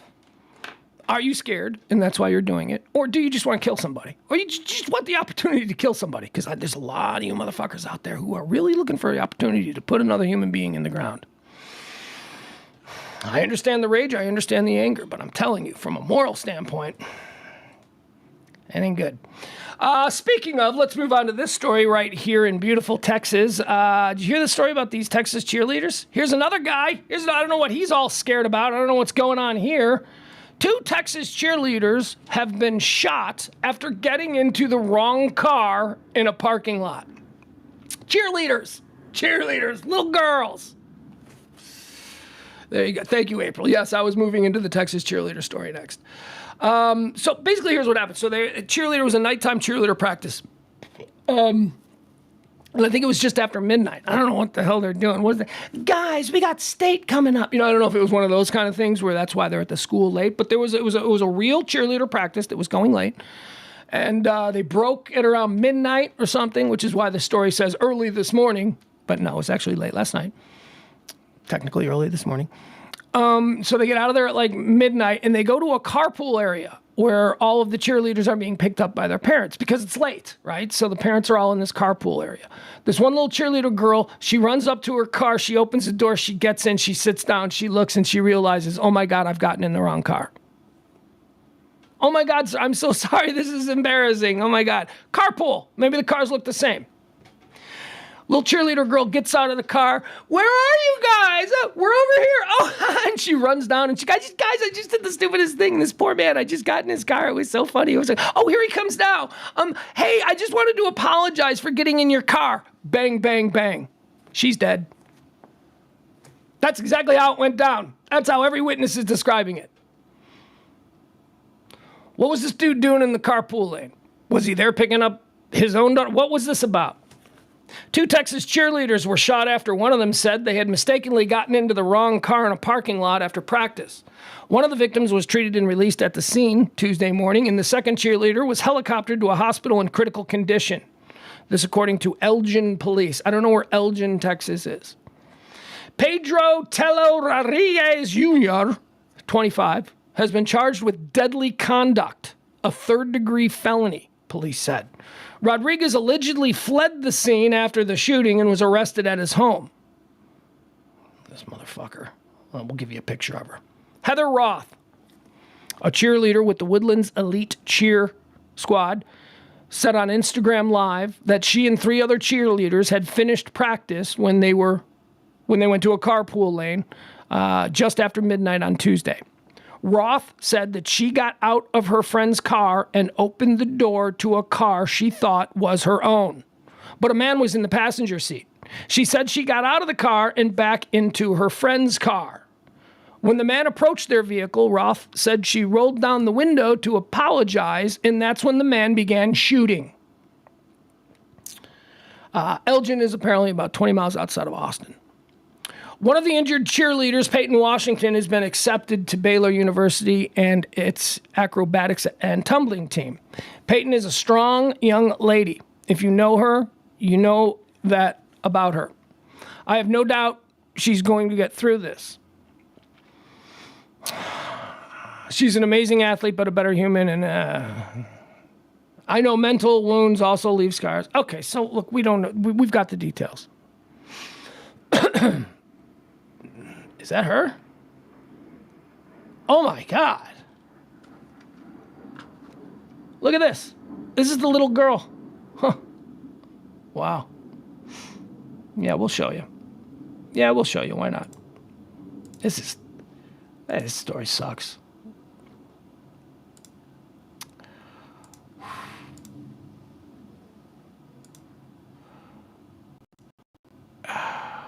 All right, yeah, bring in the story here.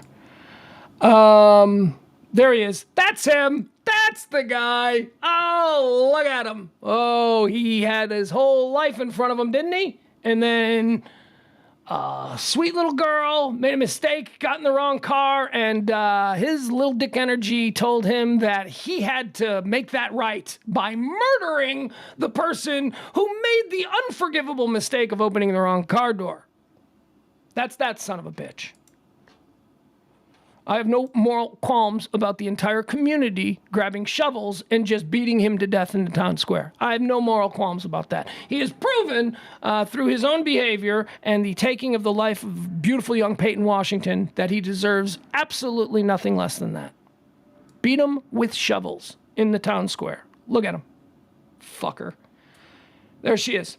That's the little girl that he murdered. Look at her. She's freaking adorable. Had her whole life in front of her. Beautiful.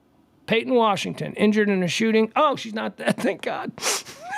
I keep doing this. Oh, thank God she's not dead, but in serious condition. She's the one that was helicoptered out of there. The other one has less significant injuries. This is one of the injured cheerleaders, Peyton Washington, has been accepted to Baylor University. That's her. We're looking at her right there, proudly wearing her little Baylor shirt. Yeah.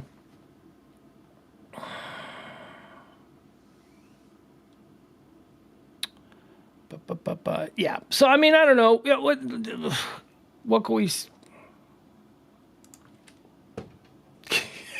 I don't know. Hey, here's a little thing. Here's a little change of pace as we go through some of the. How about this one? Wait a second, I need to stop sharing. There you go. Okay. How about this one, folks? There might be a serial killer in Austin. Yeah, that's right. We haven't had a good American serial killer to follow. Any kind of manhunt for that. Seems like people in Austin are starting to believe that there is a working serial killer who has, apparently in the last, how long? I want to make sure I get this right. I want to make sure, something like in the last year. See, I want to get it right, and then I say something like, no, I want to get it right. Hold on. 8 bodies have been pulled. There you go. Austin residents fear a serial killer may be on the loose after the 8th body in just 10 months was pulled from Lady Bird Lake. 8 bodies. And now, look, I've watched enough Law and Order to know that, after like body 3, they start going, maybe there's a pattern here. Gong, gong. 8 bodies have been pulled in 10 months. 8 different bodies pulled out of. And here's the weird thing: a bunch of them have the same name. A bunch of them. Here are the victims. Fears of a Rainy Street Ripper serial killer in Austin after 8th body in less than a year is pulled from Lady Bird Lake. John Christopher Hayes Clark, 30, was the latest body to be recovered from the lake on Saturday. Jonathan Honey, 33. Jason John. You notice all the Johns? Why is he killing all the Johns? John Christopher Hayes Clark, Jonathan Honey, Jason Johns, and 5 other unidentified people, probably named John, been found at the same location over the past year. Same location! I mean, unless we're saying the same location as Lady Bird Lake. But are we talking about the same location in Lady Bird Lake? Same location, Earth, right? I mean, it's all how you interpret that is how you perceive the perspective of the narrator. All right, never mind. We're getting down a bunny hole. The victims' families believe there is more behind their deaths, despite early investigations finding no foul play. So the police themselves are like, yeah, okay, yeah, it's weird. We know that. We don't think there's any. What are these people falling in the lake? Are these people just because most of them were last seen around Rainy Street, which is a party street down there in Austin, historic Austin, Rainy Street. So, I don't know if these people are tourists, I don't know if they're from the area. They all seem to be around the same age, and all of them were last known to be partying in the Rainy Street area. Now, it's like, it ain't close. I mean, it ain't close if you were going to, So how did they end up down? It's not far. I mean, what is it, like 2 miles maybe? I don't know. If you're walking from what was that place? Was it Sammy's Gin Joint? Is that the place? I don't know. There's just some fun place to where there. Anyway, so if you were to walk from there to where the pedestrian part of it, that's like 2 miles. It's like 2 miles. So I don't know. Maybe the bodies are being dumped. What are we doing? What are we doing? An episode of Law and Order here? I don't know. I'm reading this story for the first time. Texas police patrolled the waters by boat after several people reported an unresponsive person in the lake around 1 p.m. His identity was confirmed on Monday. It is unclear how long his body had been in the water. Earlier this month, 33-year-old Jonathan Honey was found dead on April 1st. Cliff Axtell. Oh, here we go. Okay, so this guy's not named John. Although if Cliff Axtell's middle name is John, Cliff Axtell, 40, was discovered on March 5th, and Jason John, was just 30, was found on February 13th. A further 4 unidentified bodies have been recovered from the lake in the past 10 months, this according to Cron. Terrified residents in Austin have since set up Facebook groups and taken to TikTok to voice their growing fears that the deaths are connected. All right, so there you go. Heading to Austin? Let's do a serial killer hunt. What do you say? But is it a thing? Do people just fall in Lady Bird Lake? I don't know. Is that an Austin thing? Any of you guys from Austin and you guys grow up down there? Is that like a normal thing? I can tell you, where I'm from in Chicago, they pull 20 bodies out of the Chicago River every year. But that's just because it's not a serial killer. That's just because people go there to die. And we have a problem with tourists. Tourists come into Chicago and they get shit-faced and they go for a walk on the river. And they fall in and they die. And that's just kind of normal. But is that the same thing with Lady Bird Lake? Do people die in there regularly? Is that, I don't know. Mexico kidnapping survivor. All right, remember these people? Remember from a couple of weeks back? Those people from North Carolina or whatever, they drove to Mexico ostensibly for lap band surgery or bariatric surgery or whatever it was they were getting. Remember, it was they weren't doing anything shady. Even though the whole time I'm like, these people are doing something shady. They got kidnapped. 2 of them were killed. 2 of them were released. It was awful. They went through hell. Still think they were doing something shady. I'm just a vibe I get. It's a vibe. What, I can't say the vibe I get? I think that they were in Mexico for something other or something in addition to. I have no doubt that maybe one of them was getting bariatric surgery. But I don't think that's why the other 2 dudes went. I don't think there was, I don't know what's going on there. But anyway, I've always had my suspicions. I've seen a couple of interviews with them. They're giving interviews. The 2 surviving ones, they're giving interviews. The one lady who's totally not suspicious looking. She's a lot of neck tats. I'm just saying, there's a lot of really flamboyant neck tats and seemingly, boob tats going on with these people. I'm just saying, I just don't think that story never really tracked for me. that they just were driving to Mexico for no reason, and they're just randomly taken hostage and randomly murdered for no reason. Come on. There's something going on here. Something is going on here.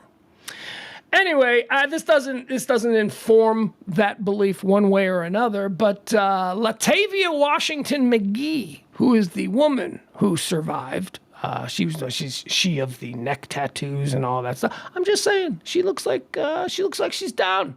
She looks like you need something done. She's up for anything. I'm just saying. Terrible. See how complicated and multi-layered the world is? Terrible what she went through. Terrible. She's been arrested. She's now been arrested. Because, of course, she's like super shady. She's got super shady stuff. Yes, what she went through was terrible. That is terrible, man. Oh, my God, what a horror show.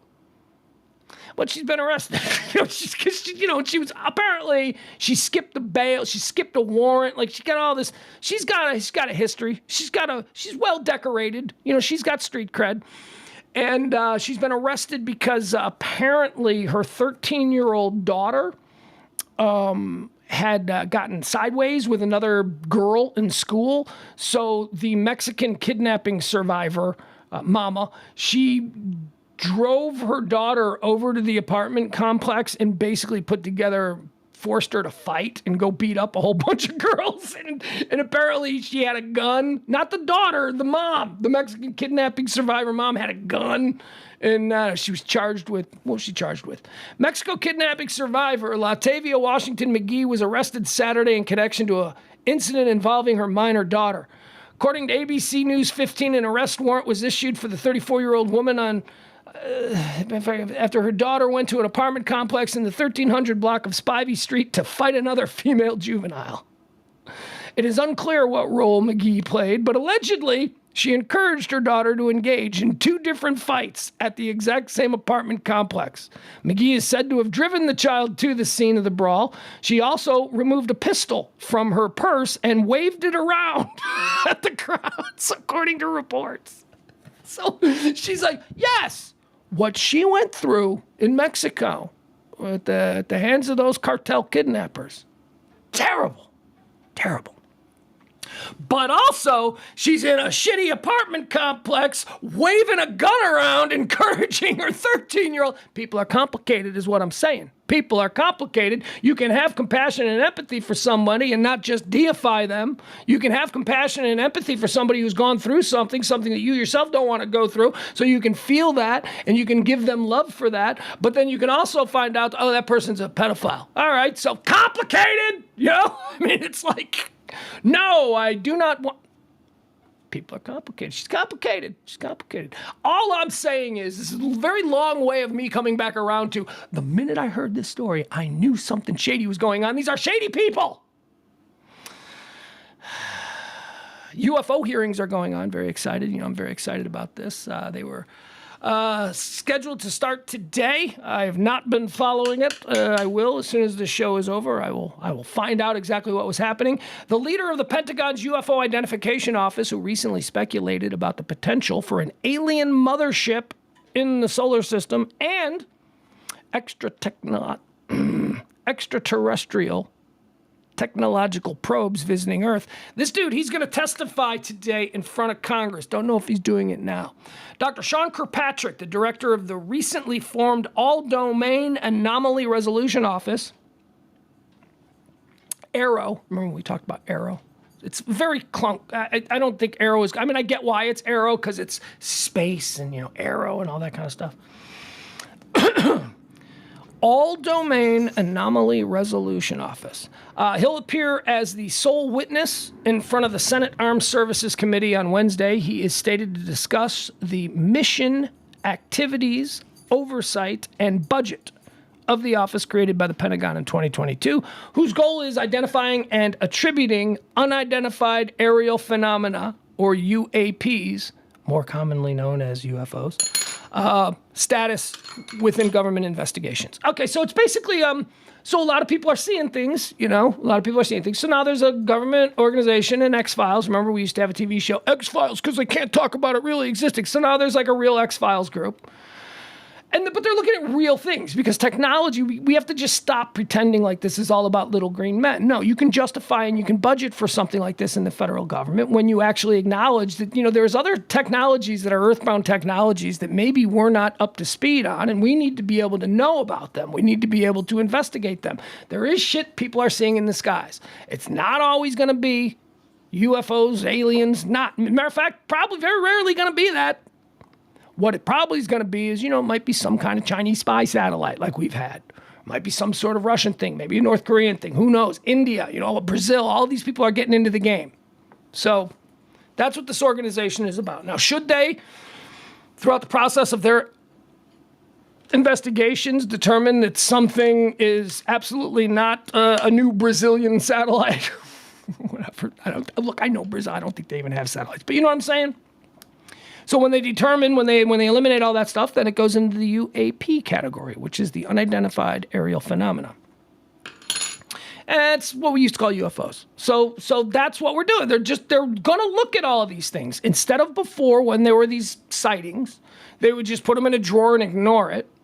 Now they're going to open, and by the way, they are beholden to all the rules of all of these committees and governmental organizations, Freedom of Information Acts and all that stuff. So everything that they do has got to be out in the open, or at least it's going to be accessible to people.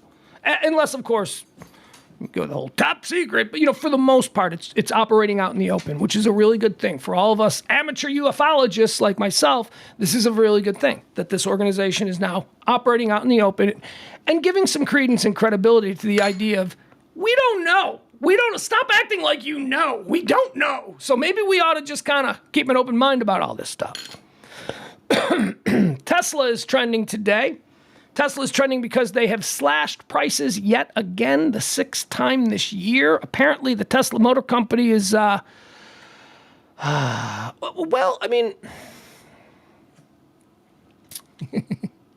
here's the problem. Let's be honest about what's going on with Tesla sales. Elon Musk built an auto company that was basically everything that the Hollywood liberal elite wanted. Everything. It's green. It's green because I'm an environmentalist. It was that. Tesla was that. Electric cars. I want to drive electric cars. They were cool. That's the other thing. They were cool. Oh, that's an electric car? That's what we said the first time we saw a Tesla. That's an electric car? Why, that doesn't look like a Prius, right? They were cool. Rich people, and they were expensive. And so he made them expensive. He made the initial ones expensive. He made them exclusive so that only the right people would drive them. And over the course of a couple of years, what you do is you trade mass sales volume. You trade the idea of having 100,000 Teslas on American roads for the idea of having 200 Teslas on American roads driven by the right people. People who are aspirational sorts. People who other people will see and go, oh, look at him in a Tesla. One day I'm going to buy a Tesla. And that's exactly what the business model of Tesla auto sales was built upon. That idea, that branding. It's elite, it's responsible, it's smart, it's modern, it's the future. And it all comes from the great mind of Elon Musk, right? So that was the packaging on Tesla, and that's what made Tesla a successful electric automobile maker. Now, there's a whole bunch now because, he made it a success, and now there's a whole bunch of other companies. But never forget who the original target audience was. It was essentially the West Coast. It was essentially the Hollywood moneyed crowd, the San Francisco elite, the people who drive through Marin County. It was those people. The cars were expensive, they were incredibly stylish, and they were environmentally friendly. And in the beginning, the right hated Tesla. They hated all that, oh, I'm getting a Hummer, bring a Hummer back. There was that whole thing. But here's the problem with Tesla over the last couple of years. The perception of who Elon Musk is as a person has drastically changed. Drastically changed among a lot of people. So if his base audience for his Tesla in the first 5 to 10 years of Tesla being an operational car maker, if his base audience now sees him as a complete lunatic who wants nothing to do with him and they've abandoned the product, that's a problem for him. And that is exactly the issue that Tesla is finding. The people who are now, Elon Musk has pissed off a lot of that left, man. A lot of that left, liberal. Well, who the fuck do you think were driving Teslas? That's his entire Tesla audience. And he's not going to be able to flip the MAGA crowd into Tesla drivers because Teslas cost $100,000. So he's got a problem. So the people who were buying Teslas aren't buying Teslas anymore. Apparently Teslas aren't cool anymore among certain people. Certain people who seem to think that they're the ones who determine what is cool and what isn't. So he's had to slash prices. Dude, there is a Tesla model that is now available for just over $30,000. There is a $30,000 brand new Tesla that you can. That's what this story is about. They've announced the new, where is it? Hold on, let me give you the exact story. But he's got to lower the prices. He's got to make these cars now massively accessible to the middle class. If he can do that, he might be able to save the company. Then he's going to have production problems. I mean, I'm telling you, if you could get Teslas somewhere around $30,000, $35,000, the road will be filled with Teslas. But as long as they're $110,000 and perceived to be this weapon of the left, which driving a Tesla still is, you ain't gonna ever see big old oil guys driving around a Tesla. That's not a thing. Anyway, all right. So wait, here's what is the pricing here on the new Teslas? Tesla cuts U.S. prices for sixth time this year. Ahead of what is expected to be dismal first quarter results. Tesla automaker cut prices for some of its Model Y and Model 3 electric vehicles in the United States. Its website showed late on Tuesday this is the sixth time that it has lowered U.S. prices this year amid concerns about the effects on its profit margins. Well, I mean, when your profit margin, when you build a car for 20 grand and you sell it for 120 grand to rich people, okay, that's a pretty nice profit margin. But once you can't sell it for 120 grand because those people who were going to buy the car for 120 grand now think you're a Nazi, you can't sell that car. So you got to bring the price down. Tesla, which is due to report January and March quarter results on Wednesday, cut the prices of its Model Y long range and performance vehicles by $3,000 each, and that of its Model 3 rear-wheel drive by $2,000. I'm sorry, I misspoke. It is cut down and is now $39,000. So there you go. The entry-level Tesla you can now be had for $39,000. I think they need to come down another 10 grand, but that's just me, and that's going to cut into old Elon's profit margins by about 10 grand a car. And Elon's not about cutting into profit margins. I mean, we know what happened with Twitter. He paid $46 billion for something that turned out to only be worth about 15. And so now he's got some issues. Oh boy, Tesla. Hey, look, Elon, here's what I want you to do. Forget about Twitter. Forget about, all of that stuff. Get the SpaceX. Let's just double down on SpaceX, man. Let's just take us to another. I will follow you to Mars, Elon. Let's go. What else do we have here? Oh, I got some bad news for any of you old heads out there who still get Netflix delivered in the mail. Yeah, that's right. Netflix has announced that they are ending their 26-year subscription service. Man, I used to go over to my friend's house. Actually, this is not like 10 years. This is 10 years ago. This is how weird it was 10 years ago. I used to go over to my friend's house, and he'd have those Netflix return envelopes on his coffee table. Every time I come over, I'm like, dude, what is that? He's like, it's Netflix. I go, you still get Netflix in the mail? He's like, yeah. And his excuse was that he orders them ahead of time, so he's perpetually 2 weeks ahead of time, so he just never quit. He just never stopped getting them. He's like, when you sit down, I get it. I go, you realize it's all streamed now. This was 10 years ago. It was so weird 10 years ago that he was still getting Netflix in the mail. 10 years ago, and it still went on for another 10 years. Well, that's the DVD in the mail version of Netflix is finally going away after 26 years. The company has delivered over 5 billion red envelopes since 1997. This is funny because this is really that little window that if we're adults now, with this little window that we occupy. We're like the only people who remember when Netflix wasn't a streaming service. We remember when Netflix was like Redbox or, to a lesser extent, Amazon, where you would just get movies in the mail, where it was like it was almost like the old Columbia House records and tapes, right, where you'd get all these tapes and stuff sent. That's what Netflix was, man. And then at some point, that Reed Hastings, I don't know if it was Reed Hastings, it might have been Reed Hastings. We're gonna give him credit. He's Mr. Netflix. At some point, that dude went, you know what? I think they're going to figure out these bandwidth issues here in the next couple of years, and I think we're going to be able to start streaming these films directly to people's. Oh man, that changed it. That changed everything, didn't it? Once we all got strong, consistent streams into our houses, woo boy, now everything is streamed. How many platforms do you subscribe to? Jeez Louise. But there you have it. If you're a Netflix DVD subscriber, I bet some of your parents maybe are. I don't know. Maybe. If you're a Netflix DVD subscriber, that service is going away. Aaron Carter. We got Aaron Carter trending. Aaron Carter is trending today. He died in his bathtub a couple of months back, and they have released the exact cause of death. Remember, he was found in his little shitty house. He had like a shitty house in like sort of a very working class neighborhood there in the suburbs of Los Angeles. It was surprising because you expect Aaron Carter to have, something. He's Aaron Carter. Turns out that he had, what did he have in his system?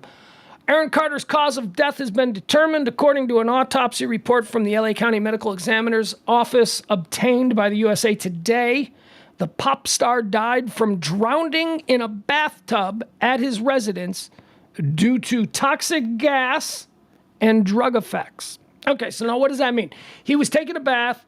He had taken a bunch of downers, like he had taken some like heavy like sedatives because he needed to calm down. He was taking a bath and he was huffing compact disc cleaner. He was huffing, where you spray something in a bag and you do. Oh my God, just kill me if I ever need to do that to get high. Let's see here. The report states that difluoroethane, a gas commonly used as a propellant in air spray cleaners for electronic devices, and alprazolam, a drug used to treat symptoms of anxiety, were both found in Carter's system. Carter was found submerged in water and unresponsive. Difluoroethane can induce feelings of euphoria when inhaled and is known for its cardiotoxic effects, which can lead to cardiac arrhythmias and sudden cardiac arrest. Sounds like a fun drug. Let's just give me a paper bag. Let's spray some of that computer electronic cleaner in there, and then let's just have a party. What do you say? What am I missing? He's Aaron Carter. You couldn't get real drugs? You're telling me there's not some drug dealer that wouldn't come over and party with Aaron Carter for free just to be able to party with Aaron Carter? Do you not know any drug dealers? Drug dealers love that shit. They'll bring the drugs for free to be able to party with Aaron Carter. But no, he's huffing compact disc cleanser out of a paper bag in a funky bathtub. What a way to go. Jeez. Although I'll tell you this, Aaron Carter probably had, it's one of those things, he died young. He died like, 30-something, 30. He get all his living in? I mean, there's probably 18 months where Aaron Carter was living large, man, where it was like private jets and, Disney movies and all that, and then it all goes away and you end up dead in your bathtub huffing compact disc cleanser out of a paper bag. Was it worth it? I mean, I'm asking seriously. I'm asking seriously. Would 2 years of that level of fame, because the Carter family and Aaron Carter, he was big, man. He was big. That would have been fun. It would have been fun to be Aaron Carter for maybe a weekend, right? But then I don't know if you could live like that. Oh, I think I could. Oh, I probably could. I'll tell you this, I wouldn't be dead in the bathtub huffing paint, because I'd have died years ago doing copious amounts of the finest cocaine money could buy, right? I'm not huffing. I'm not doing any trash hobo drugs. I'm not saying I'd survive any better than him. I'm just saying it would be a higher class death. I don't know. He had a good time. And then he did not have a good time. And isn't that life? That is life. We had a good time, and then we didn't have a good time. And, you know, we keep going because we've got a sneaking suspicion that there's another good time right around the corner. So we keep going, looking for that next good time, knowing full well that the next bad time is coming too. But that's it. That's the lure. That's the drug. Cheryl Hines is trending. Do we all know Cheryl Hines? We love Cheryl Hines, don't we? I don't know. Do we? She seems. I'm troubled by Cheryl Hines. I've told you this before. Cheryl Hines, of course, the actress most famous for playing Cheryl on Curb Your Enthusiasm. She was Larry David's wife. She played Cheryl David. She played his wife for the. The show's been on what, 15 seasons? That show's been on forever, and she's been on since its inception. And they're not married anymore, but she's still a major character. And if you love Curb Your Enthusiasm, you're familiar with Cheryl Hines. Now, Cheryl Hines in real life is married to RFK Jr., the son of Bobby Kennedy, who has recently announced his run for the presidency of these here United States of America. So there's possibility that Larry David's TV wife could be the first lady of the United States, which, you know, I don't know. RFK Jr.'s got a lot of baggage on him. RFK Jr.'s got a lot of crazy, got a lot of, you know, he's, when one of your best advocates is Jenny McCarthy, you know, you're really not, that's probably. Anyway, he's very controversial. Robert Kennedy. He's also extremely liberal. Like, he's super crazy Hollywood lefty. I mean, he's married to a Hollywood star. So Cheryl Hines is trending because he kicked off his presidential run in Boston, his hometown. Kennedy's going back to Boston, of course. So they had the big campaign kickoff event, and Cheryl Hines came out and basically introduced her husband, the next president of the United States, my husband, Robert Kennedy Jr. And he comes out, you know, whatever. And they did that whole thing. She's being slammed. She's like, I can't believe Cheryl Hines would endorse. Like, people who don't even know that they're married. That was the funny thing. I don't think people knew that the lady from Curb Your Enthusiasm was married to the vaccine denier, right? So a lot of the lefties were like, why would she do that? And then everybody else is going, hey, idiot, you do know they're married, right? I mean, she's introducing her husband. What, you think she shouldn't support her husband if her husband decides to run for president? Get out of here. So whatever. But there is a funny story. There is a nice little story. You might remember this one. So back during the pandemic, or maybe it was towards the end of the pandemic, Robert Kennedy Jr. had been a very, very strong anti-vax advocate. He doesn't believe in vaccines for anything, though. I mean, he just thinks it's, you don't do it. So, okay. But, you know, during the time not too long ago when the vax, not vax, when that was like all anybody could find to have common ground and converse about, he was a pretty big player. He was one of the, if you were like, you gotta get the vax, he was evil. And if you were like, you can't make me take the vax, he was a hero. So he was one of those guys. So now he's running for president as a ultra-liberal. He had Dennis Kucinich out there. Remember Dennis Kucinich, the like crazy super left Ohio congressman, little tiny guy, little itty-bitty guy with a smoke show wife. Have you ever seen Dennis? Do you guys even remember Dennis Kucinich? Dennis Kucinich was a congressman. I think he's from Cleveland area, and he looked like an elf. He was a tiny little guy who was always disheveled. He had like, you know, giant ears. He was probably 5'6". I'm not kidding. He's an absolute little elfin guy. He's super liberal, hardcore lefty. And then he has like a 6-foot smoke show, much younger wife that he's just walking around with. He's like, she's so hot. She looks like, who's the chick from Mad Men? The redhead. Christina Hendricks. Like, that's what Dennis Kucinich's real wife looks like. And it's just a weird match. Anyway, so Cheryl Hines being criticized for endorsing her husband, which is weird. But back during the coronavirus, they had a party. They had a big Hollywood party, and Cheryl Hines invited all of her Hollywood party friends. And they're like, you know, I guess this was like, we're allowed to have parties now. So, you know, they had a big Hollywood party at the home of Cheryl Hines and noted American vaccine denier, RFK Jr. And if you remember, the funny part of the party was that the invitation said that you must be vaccinated. So Robert Kennedy, who sold all of these books and went on all of these speaking tours, cashing all of these checks, telling all of the people who didn't want to be vaccinated that you're right to not be vaccinated and it's evil and it's evil. Turns out he's throwing a party at his house and he ain't letting anybody in who's not vaccinated. You gotta be vaccinated to come to this party. That's a little embarrassing. And then he blamed it on his wife. He said, well, you know, that's my Hollywood wife. Okay. That's weird. That's just a weird, that was an odd little thing. Here's something else that's trending. I don't want to spend a whole lot of time on it because I just hate this subject. But kids' weight loss surgery is trending. Apparently, bariatric surgeries for children under the age of 18 is like just booming in this country. And there's a big debate out there that's saying that you can't get a 15-year-old bariatric surgery. You know, there's people saying that. And then there's other people saying, you know what? If this can help this child who is obviously spun out of control. One of the stories that's talked about here is a 15-year-old kid. He's 5'7", he weighs 480 pounds. How do you get to be 5'7"? How do you get to be 480 pounds? Now, I understand that there is a lot of genetic tomfoolery at play here. I understand that some people, I mean, me, I'm just naturally fat. I'm just a naturally chubby guy. I can lose weight, but it just comes back on naturally, no matter what it is that I do. So I'm okay with that.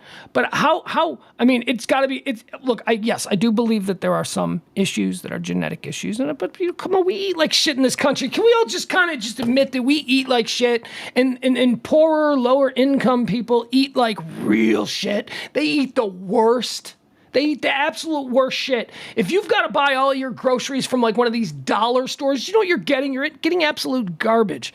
Don't get me started on food deserts. Yeah, we have food deserts. You can't get vegetables in cities in America. I don't know why, but you can't. And when you do, you got to go to a Trader Joe's in the rich part of downtown to find the one little supermarket that's selling you a $15 head of lettuce. So, you know, we eat terrible in this country. But here's the thing about the idea of a 15-year-old getting bariatric surgery, bypass surgery, whatever. You know what? Since we're into it, because I do have a take on this. Let's see here. More kids get weight loss surgery to treat obesity. Doctors take action as early as and aggressively as possible in treating severe cases of obesity among children.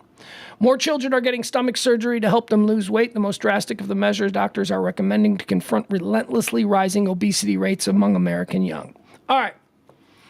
I think it's fine. I really do. I think it's totally fine. I can only imagine how much better of a life a 15-year-old who weighs 480 pounds, their life, it's terrible. It's terrible being them. This particular kid was telling his story about how he's never been on an airplane because he's petrified. Not of flying, not of the plane falling out of the sky, but because he won't fit in the seats and everybody will make fun of him. 15-year-old kid. What do you think that does to a 15-year-old kid's confidence? What do you think that does to his psyche? What do you think that does to the emotional, oh, Jesus. I mean, it's rough. You think this kid's been picked on his entire life? Of course he is. So at 15 years old, if you're telling me that I have a chance to save my son, because my son has no life. My 480 pound, my 5'6", 480 pound son has no life.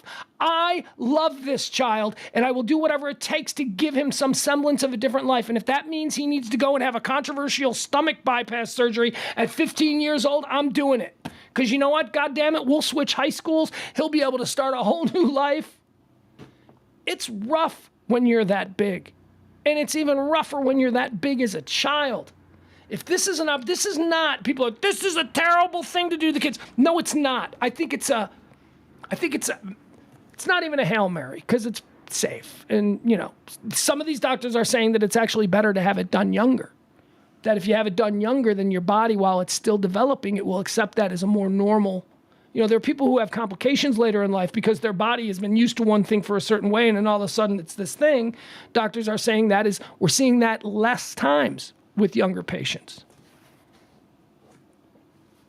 See, 15-year-olds need to go to work or the gym, says Frank. Frank, you're a smarter guy than to be that reductive. That's it. So a 480-pound 15-year-old, you think all he needs to do is go to the gym. No, there's obviously a much larger issue going on here. I mean, look, let me tell you something.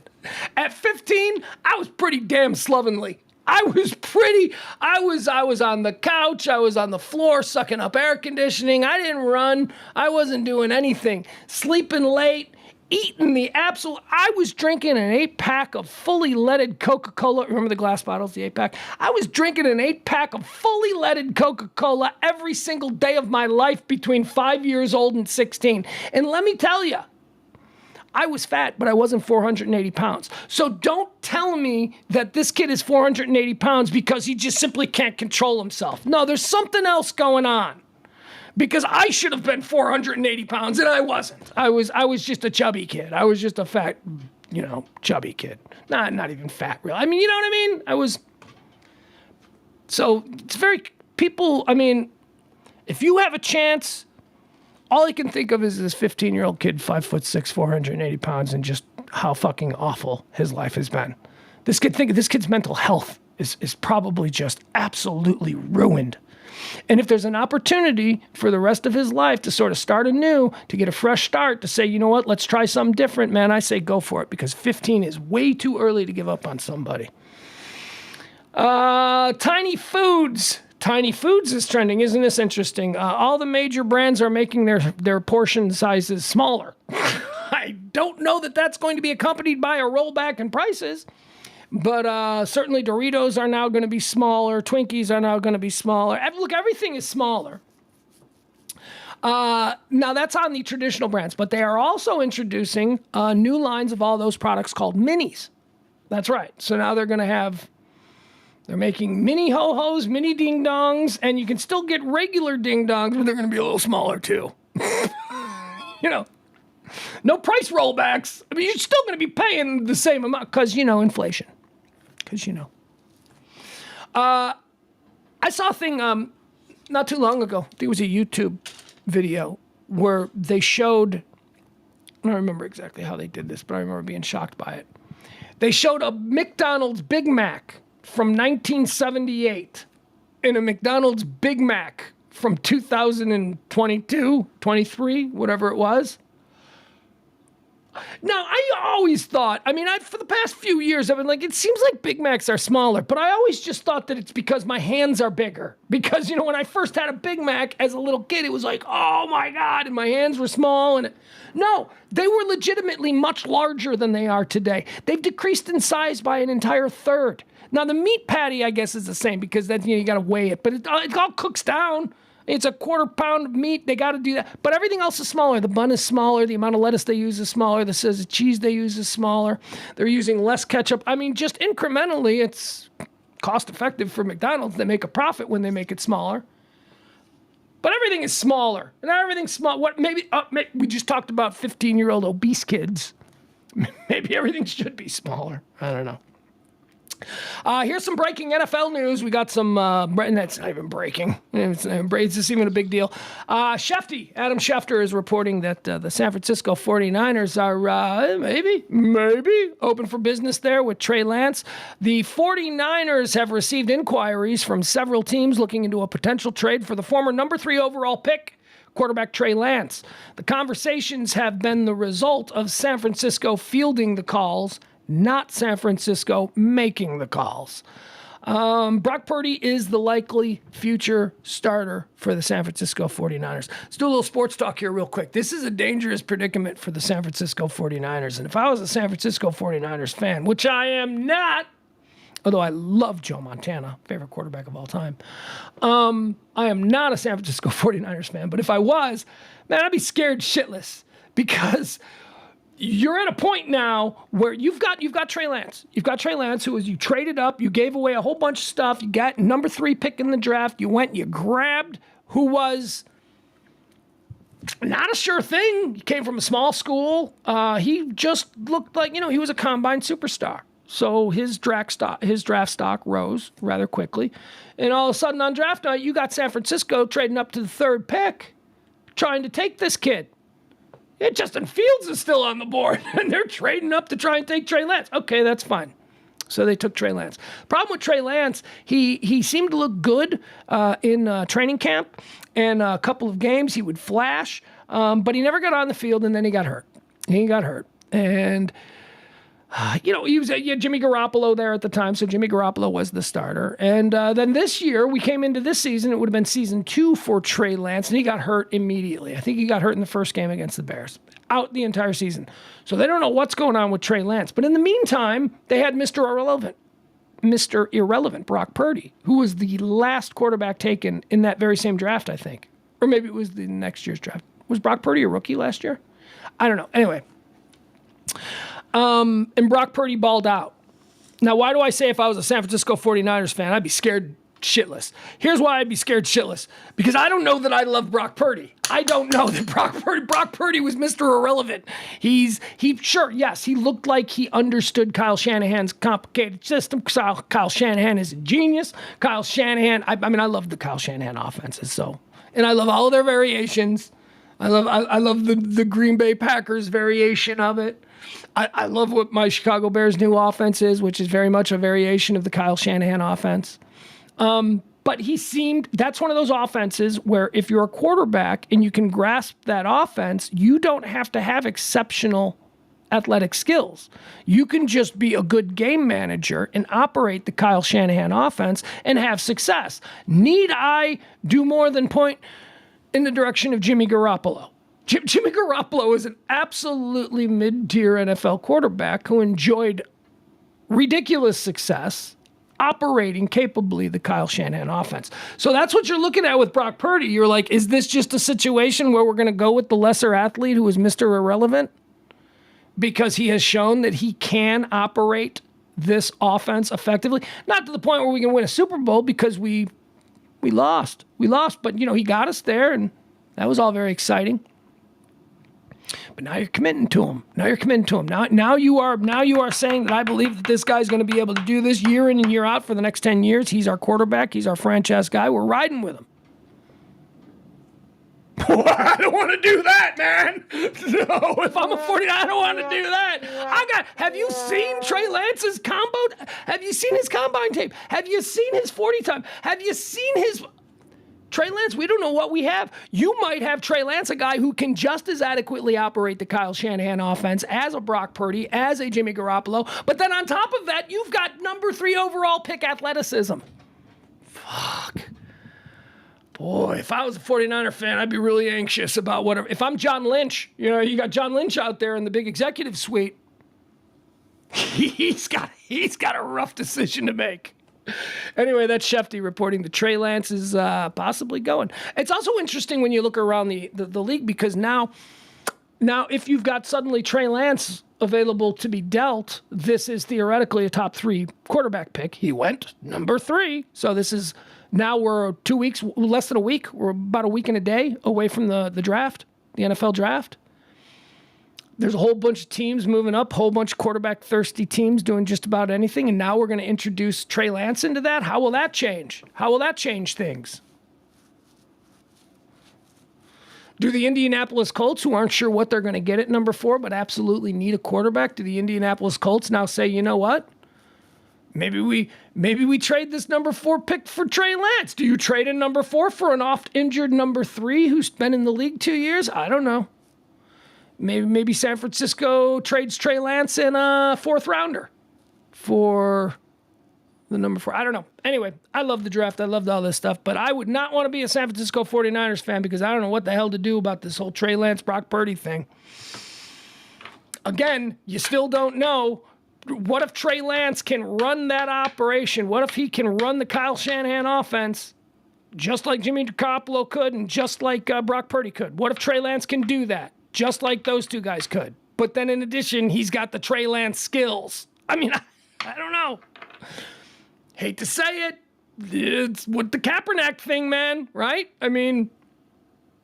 Get a quarterback who can, be shifty. Foo Fighters are trending today. The Foo Fighters are putting out a new album. The new album is the first since the death of Taylor Hawkins last summer. What is the new album called? Brutally Honest. Foo Fighters announced Brutally Honest, 11th album. But here we are. Hold on. The group's first release following drummer Taylor Hawkins' death previewed by Emotional single Rescued. Haven't heard the new Foo Fighters song.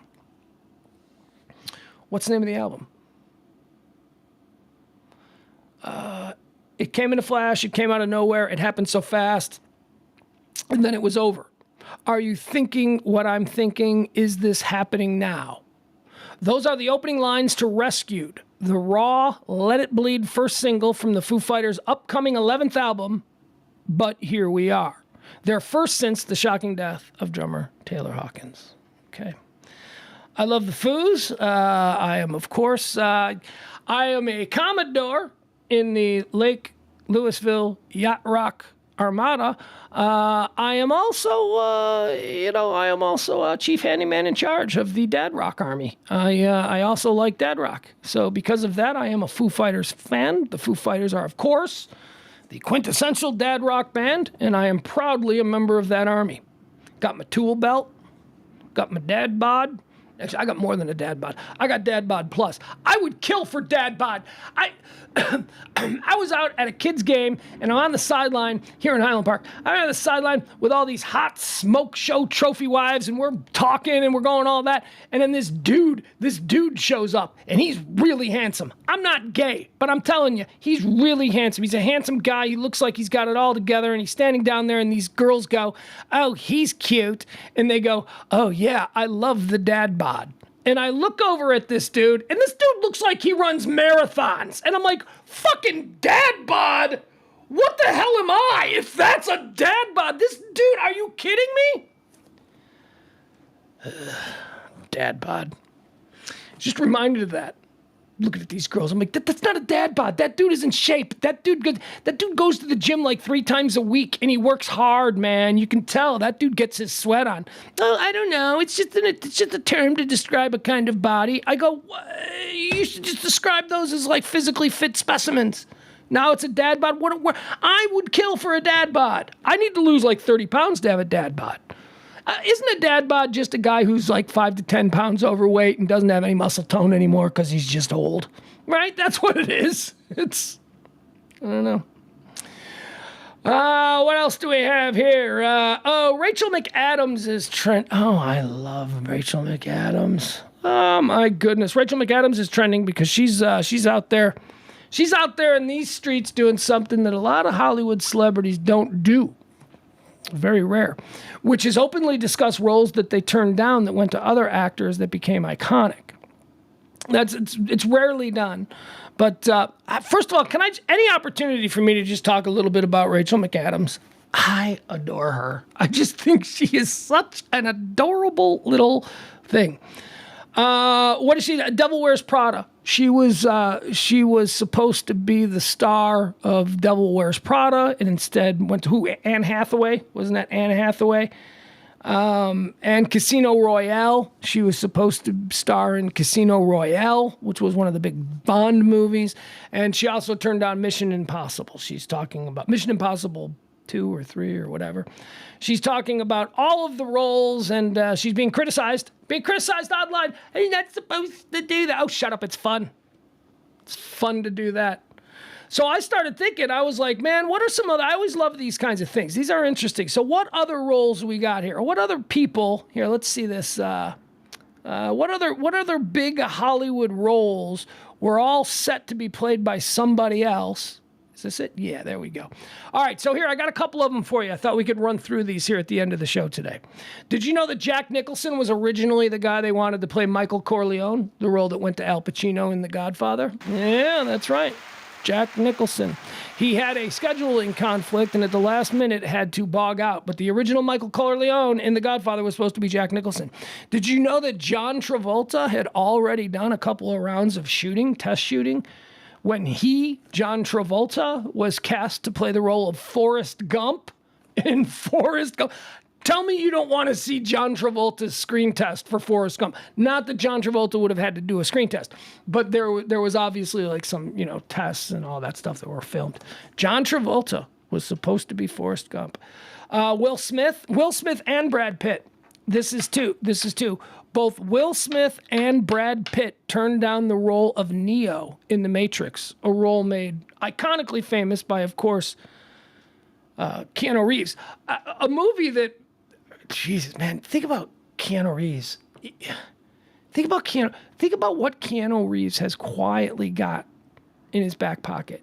Okay, he's got the Speed franchise, right? Like there's 3 Speed movies. I know that there were at least 2 that were really big. He's got the Speed franchise. He's got the Matrix franchise. He's now got the John Wick franchise. Holy cow! Don't you be sleeping on Keanu Reeves.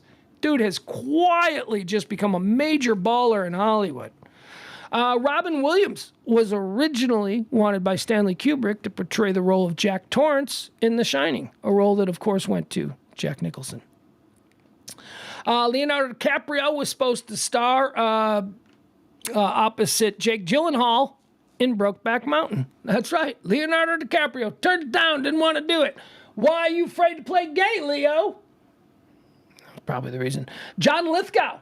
Here's a good one. John Lithgow. John Lithgow was originally wanted to play the Joker in Batman, a role that went to Jack Nicholson. Remember Jack Nicholson's Joker from the Batman movies? That was supposed to be John Lithgow.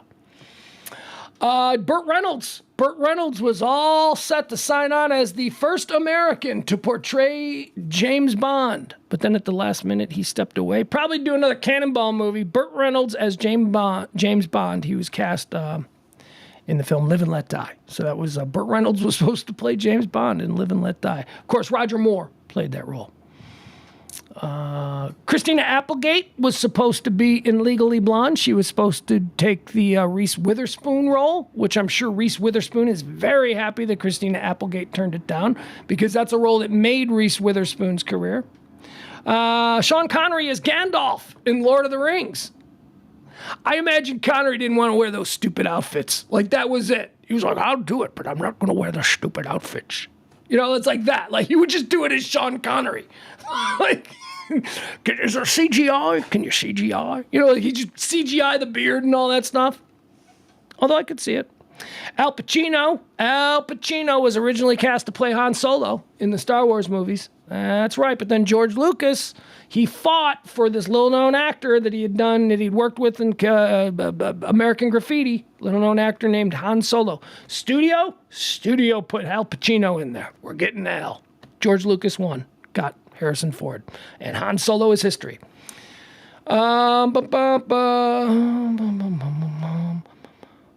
Johnny Depp. Johnny Depp was originally cast, and much of the character's original dialogue from the first script, Johnny Depp was who John Hughes wanted to play Ferris Bueller. That's right. Johnny Depp. Johnny Depp. Good one, Adam. I didn't even think about that. Adam pointed out that if we're going to be technical about it, Keanu Reeves also has the Bill and Ted. Bill and Ted! Jeez, we forgot about Bill and Ted. Bill and Ted, Speed, The Matrix, John Wick. Don't you be sleeping on Keanu, boy. I'll tell you. Emily Blunt. Emily Blunt, one of my absolute favorites. I love Emily Blunt. She's married to John Krasinski. They are in my top 10 favorite Hollywood couples. I like them. But she's fancy. She's like fancy English and she's all proper. But she's also super cute. So she's like super proper English, but also really cute. Did you know that she was supposed to play Black Widow, the role that eventually went to Scarlett Johansson in the Marvel Universe? That's right. Emily Blunt was originally supposed to be the Black Widow. Tom Selleck was cast as Indiana Jones before Harrison Ford became free. There were some issues with scheduling, and Lucas and Spielberg wanted Harrison Ford for the role, but he was doing some other stuff, like I think he was Blade Runner or something, and he couldn't get free. So they cast Tom Selleck as Indiana Jones, and then suddenly Harrison Ford showed up, and they went, sorry, Tom, go back to Magnum. Marilyn Monroe. Here's a big one for you retro film fans. One of my favorite movies of all times is Truman Capote. He's the writer of it. Breakfast at Tiffany's. I love Breakfast at Tiffany's. This is such a crazy movie. That's like my happy spot. Like if I just need everything to calm the fuck down and I just need to get relaxed. I can put on Breakfast at Tiffany's, and I'll just lay there and I'll just watch these crazy people in the way the world was back in 1960. Marilyn Monroe was originally cast to play Holly Golightly in Breakfast at Tiffany's. The iconic role that, of course, went to Audrey Hepburn. Let's see, anything else here? No. Molly Ringwald. Molly Ringwald was originally set to play the role made famous by Julia Roberts in Pretty Woman. That's right, Molly Ringwald, Pretty Woman. Henry Winkler. Henry Winkler, at the height of his Fonzie fame, agreed to play the role of Danny Zuko in Grease, a role that, of course, went to John Travolta when Henry Winkler went, nah, I don't want to do it. Think about that. Think about Henry Winkler, the Fonz, is starring in Grease instead of Travolta. Tom Cruise was originally supposed to play the Kevin Bacon role in Footloose. See, this is so common. This just happens all the time. They've got a list of actors and a bunch of people want it, and for whatever reason they can't. You never get your first. You give it your first choice. Maybe you get your second choice or your third choice. That's why there's so many actors in Hollywood that are like the same guy. This is why I always like to say, like, Kurt Russell, Dennis Quaid, Patrick Swayze. We don't need three of those. They're the same. We recently went over the Michael Madsen, Tom Sizemore, and who's the other one? There was another one in that group. Madsen, Sizemore, and I don't know, whatever.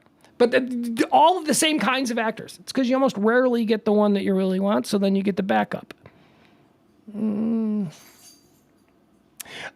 McConaughey was originally supposed to play Jack Dawson in Titanic. All right. Gwyneth Paltrow as Rose in Titanic. Think about Titanic. It's not going to be Leonardo DiCaprio and Kate Winslet. Instead, it's going to be Gwyneth Paltrow and Matthew McConaughey. Might be a better movie. I might actually I don't give a shit about Kate Winslet. I don't know anything about her. I know way more about Gwyneth Paltrow. And yes, I would rather have Matthew McConaughey. I'd rather watch a Matthew McConaughey performance than a Leonardo DiCaprio performance. Not because there's anything wrong with Leonardo DiCaprio. See, that doesn't mean I hate Leonardo DiCaprio. What that means is that I just like Matthew McConaughey a little bit more. Leonardo DiCaprio is great. But I think McConaughey would have been a better Jack Dawson. Okay, yeah, we're done. This is all I needed. We're done. Mel Gibson is General Maximus. Oh, Mel Gibson was supposed to take the Russell Crowe role. Try and say that fast. Russell Crowe role in Gladiator. Tom Hanks. They wanted Tom Hanks to play Jerry Maguire. That, of course, went to Tom Cruise. And Jim Carrey was originally scheduled to play Buddy the Elf in the Will Ferrell film Elf. I love those things. Those are always fun to think about, like how different would we think of those movies with different people. All right, that's it, guys. We're out. We're out of time. I got nothing else. You know what I'm going to do? I'm going to take a quick look over here. I should probably get caught up and see exactly what is happening here. Anything new? We got Ving Rhames trending. Why is Ving Rhames trending? What did he do? Why is Adam Driver trending? Adam Driver is trending. I don't know. Stupid stuff. See, I hate this. At the end of the show, I miss big stories. Like, I miss big stories because I can't really tell what something... I can't tell if something's important or not because I feel I'm distracted because I'm streaming. Anything big happening? Anything terrible? I don't know. Fang. What's that? What's Fang? Isn't that one of them right-wing names like Brandon? Like, let's go, Brandon. Fang. Isn't that something to do with Swalwell? Something like that? Who's that guy? Is that guy? Who's that guy? Swalwell. Fang. I always hear that. I always see that. Who's that guy? What is he? He's not a senator. Because he's completely forgettable. I know all the senators. It's the congressmen who are completely forgettable. I don't know. Is that what Fang is? Who cares? Taliban is trending. Who cares? All right, guys. That's it. I don't know. Well, let me see. We'll check one more thing.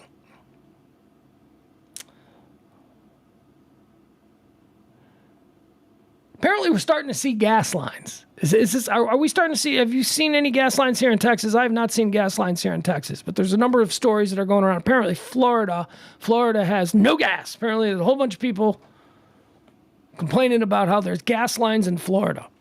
I remember gas lines when I was really little. I remember being very, very little, and I remember being in my grandpa's car for hours, just waiting to get gas. And it was an old LTD. It was like a 1974 Ford LTD. And I remember just sitting there and my grandpa just for like an hour and a half just muttering, just angry as all hell. But I don't have any vivid memories of the gas lines of the 1970s. Other than I do remember experiencing it, but apparently, whatever. Apparently that's happening. Happening again. Gas prices suck. You can.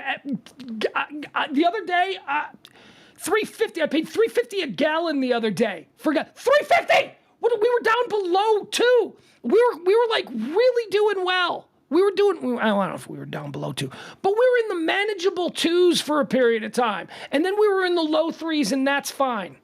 But now, I like to keep it under $2. You know what? You know what gas should be? You know how to be comfortable with gas being? Look, everybody makes money here. Everybody makes money. Gas should be $2.25 a gallon. There you go. Make gas $2.25 a gallon. You guys are still making money hand over fist. And you're not gouging the American middle class. Oh, but I know that's how fortunes are made. Yeah, the only way you can make fortunes is by screwing the middle class. Why? Because they don't complain, and they get up and go to work every day, and they just do their thing. So F the middle class. Let's pee on them. Yeah, I am. I'm a big middle class, working class advocate. Yes, and the irony of somebody who hasn't done like a straight office job in 40 years, claiming to be a working class advocate. I get it. I get the irony. But also, if you know nothing about the way we do these streams, we are all complicated. There are lots of complications that go into creating the modern man. And if you're all about just judging them from one complication, fine. Take it as a whole. Separate the art from the artist. People will disappoint you. And what was the other thing we stumbled upon today? Something good is right around that corner, man. The next really great thing. Here's something fun to think about. Here's something I like to think about. This was actually an exercise that I learned in therapy. And I don't mean to do all these head shrinking things. But we spend a whole lot of our time. I always loved this one. We spend a whole lot of our time worrying about the worst possible thing that could happen, right? We spend a lot of time worrying about, oh, I got to have my rape whistle. Oh, I got to be packing my heat. Oh, I can't go there at this time. Oh, who's that pulling up in front of my house? We spend a whole lot of time worrying about all those things. None of this shit is stuff that we can control. So how about making a choice? And how about instead of worrying about something bad that might happen, how about being optimistic and excited about whatever that next freaking great thing is? Something great is coming. Something great is coming. Some girl's going to smile at you. Oh, it's going to make you feel good. Your kid, your son, mom, your son is going to do something and it's going to make you so proud. You're going to go to a party. You're going to go to a party at some point in your future and you're going to fucking have a good time. Focus on those kinds of things. Think about that. Unlike me, I live in fear of the next time I sprain my ankle. I'm actually not kidding about that. That's something I lay in bed sometimes at night and I go, man, it really hurts when I sprain my ankle. And I sprain my ankle a lot. And I just know that before this year is out, I'm going to have to go through that probably 1 or 2 more times. Instead of doing that, what I should be thinking about is, I don't know, something else. Choose something fun. Think about a party. Think about the next time you're going to go out and you're going to be around someone. Think about the next time hey, here's a fun one. What if you haven't met your best friend yet? Okay, Okay, I know that's what. God damn it, I'm 55. I ain't me. No, I'm dead serious. What if you in your life have yet to meet your new best friend, your best friend, a new person who's going to come into your life? These people are out there all the time. Don't give up on it. Don't be angry and worried about horrible things that are going to happen, because you know the horrible thing that's most likely going to happen to you is that your brain is going to explode or your heart's going to give out. Those are the things that are probably really going to happen. So stop worrying about the other things and make good choices and just look forward to all of the awesomeness that's awesome about being awesome.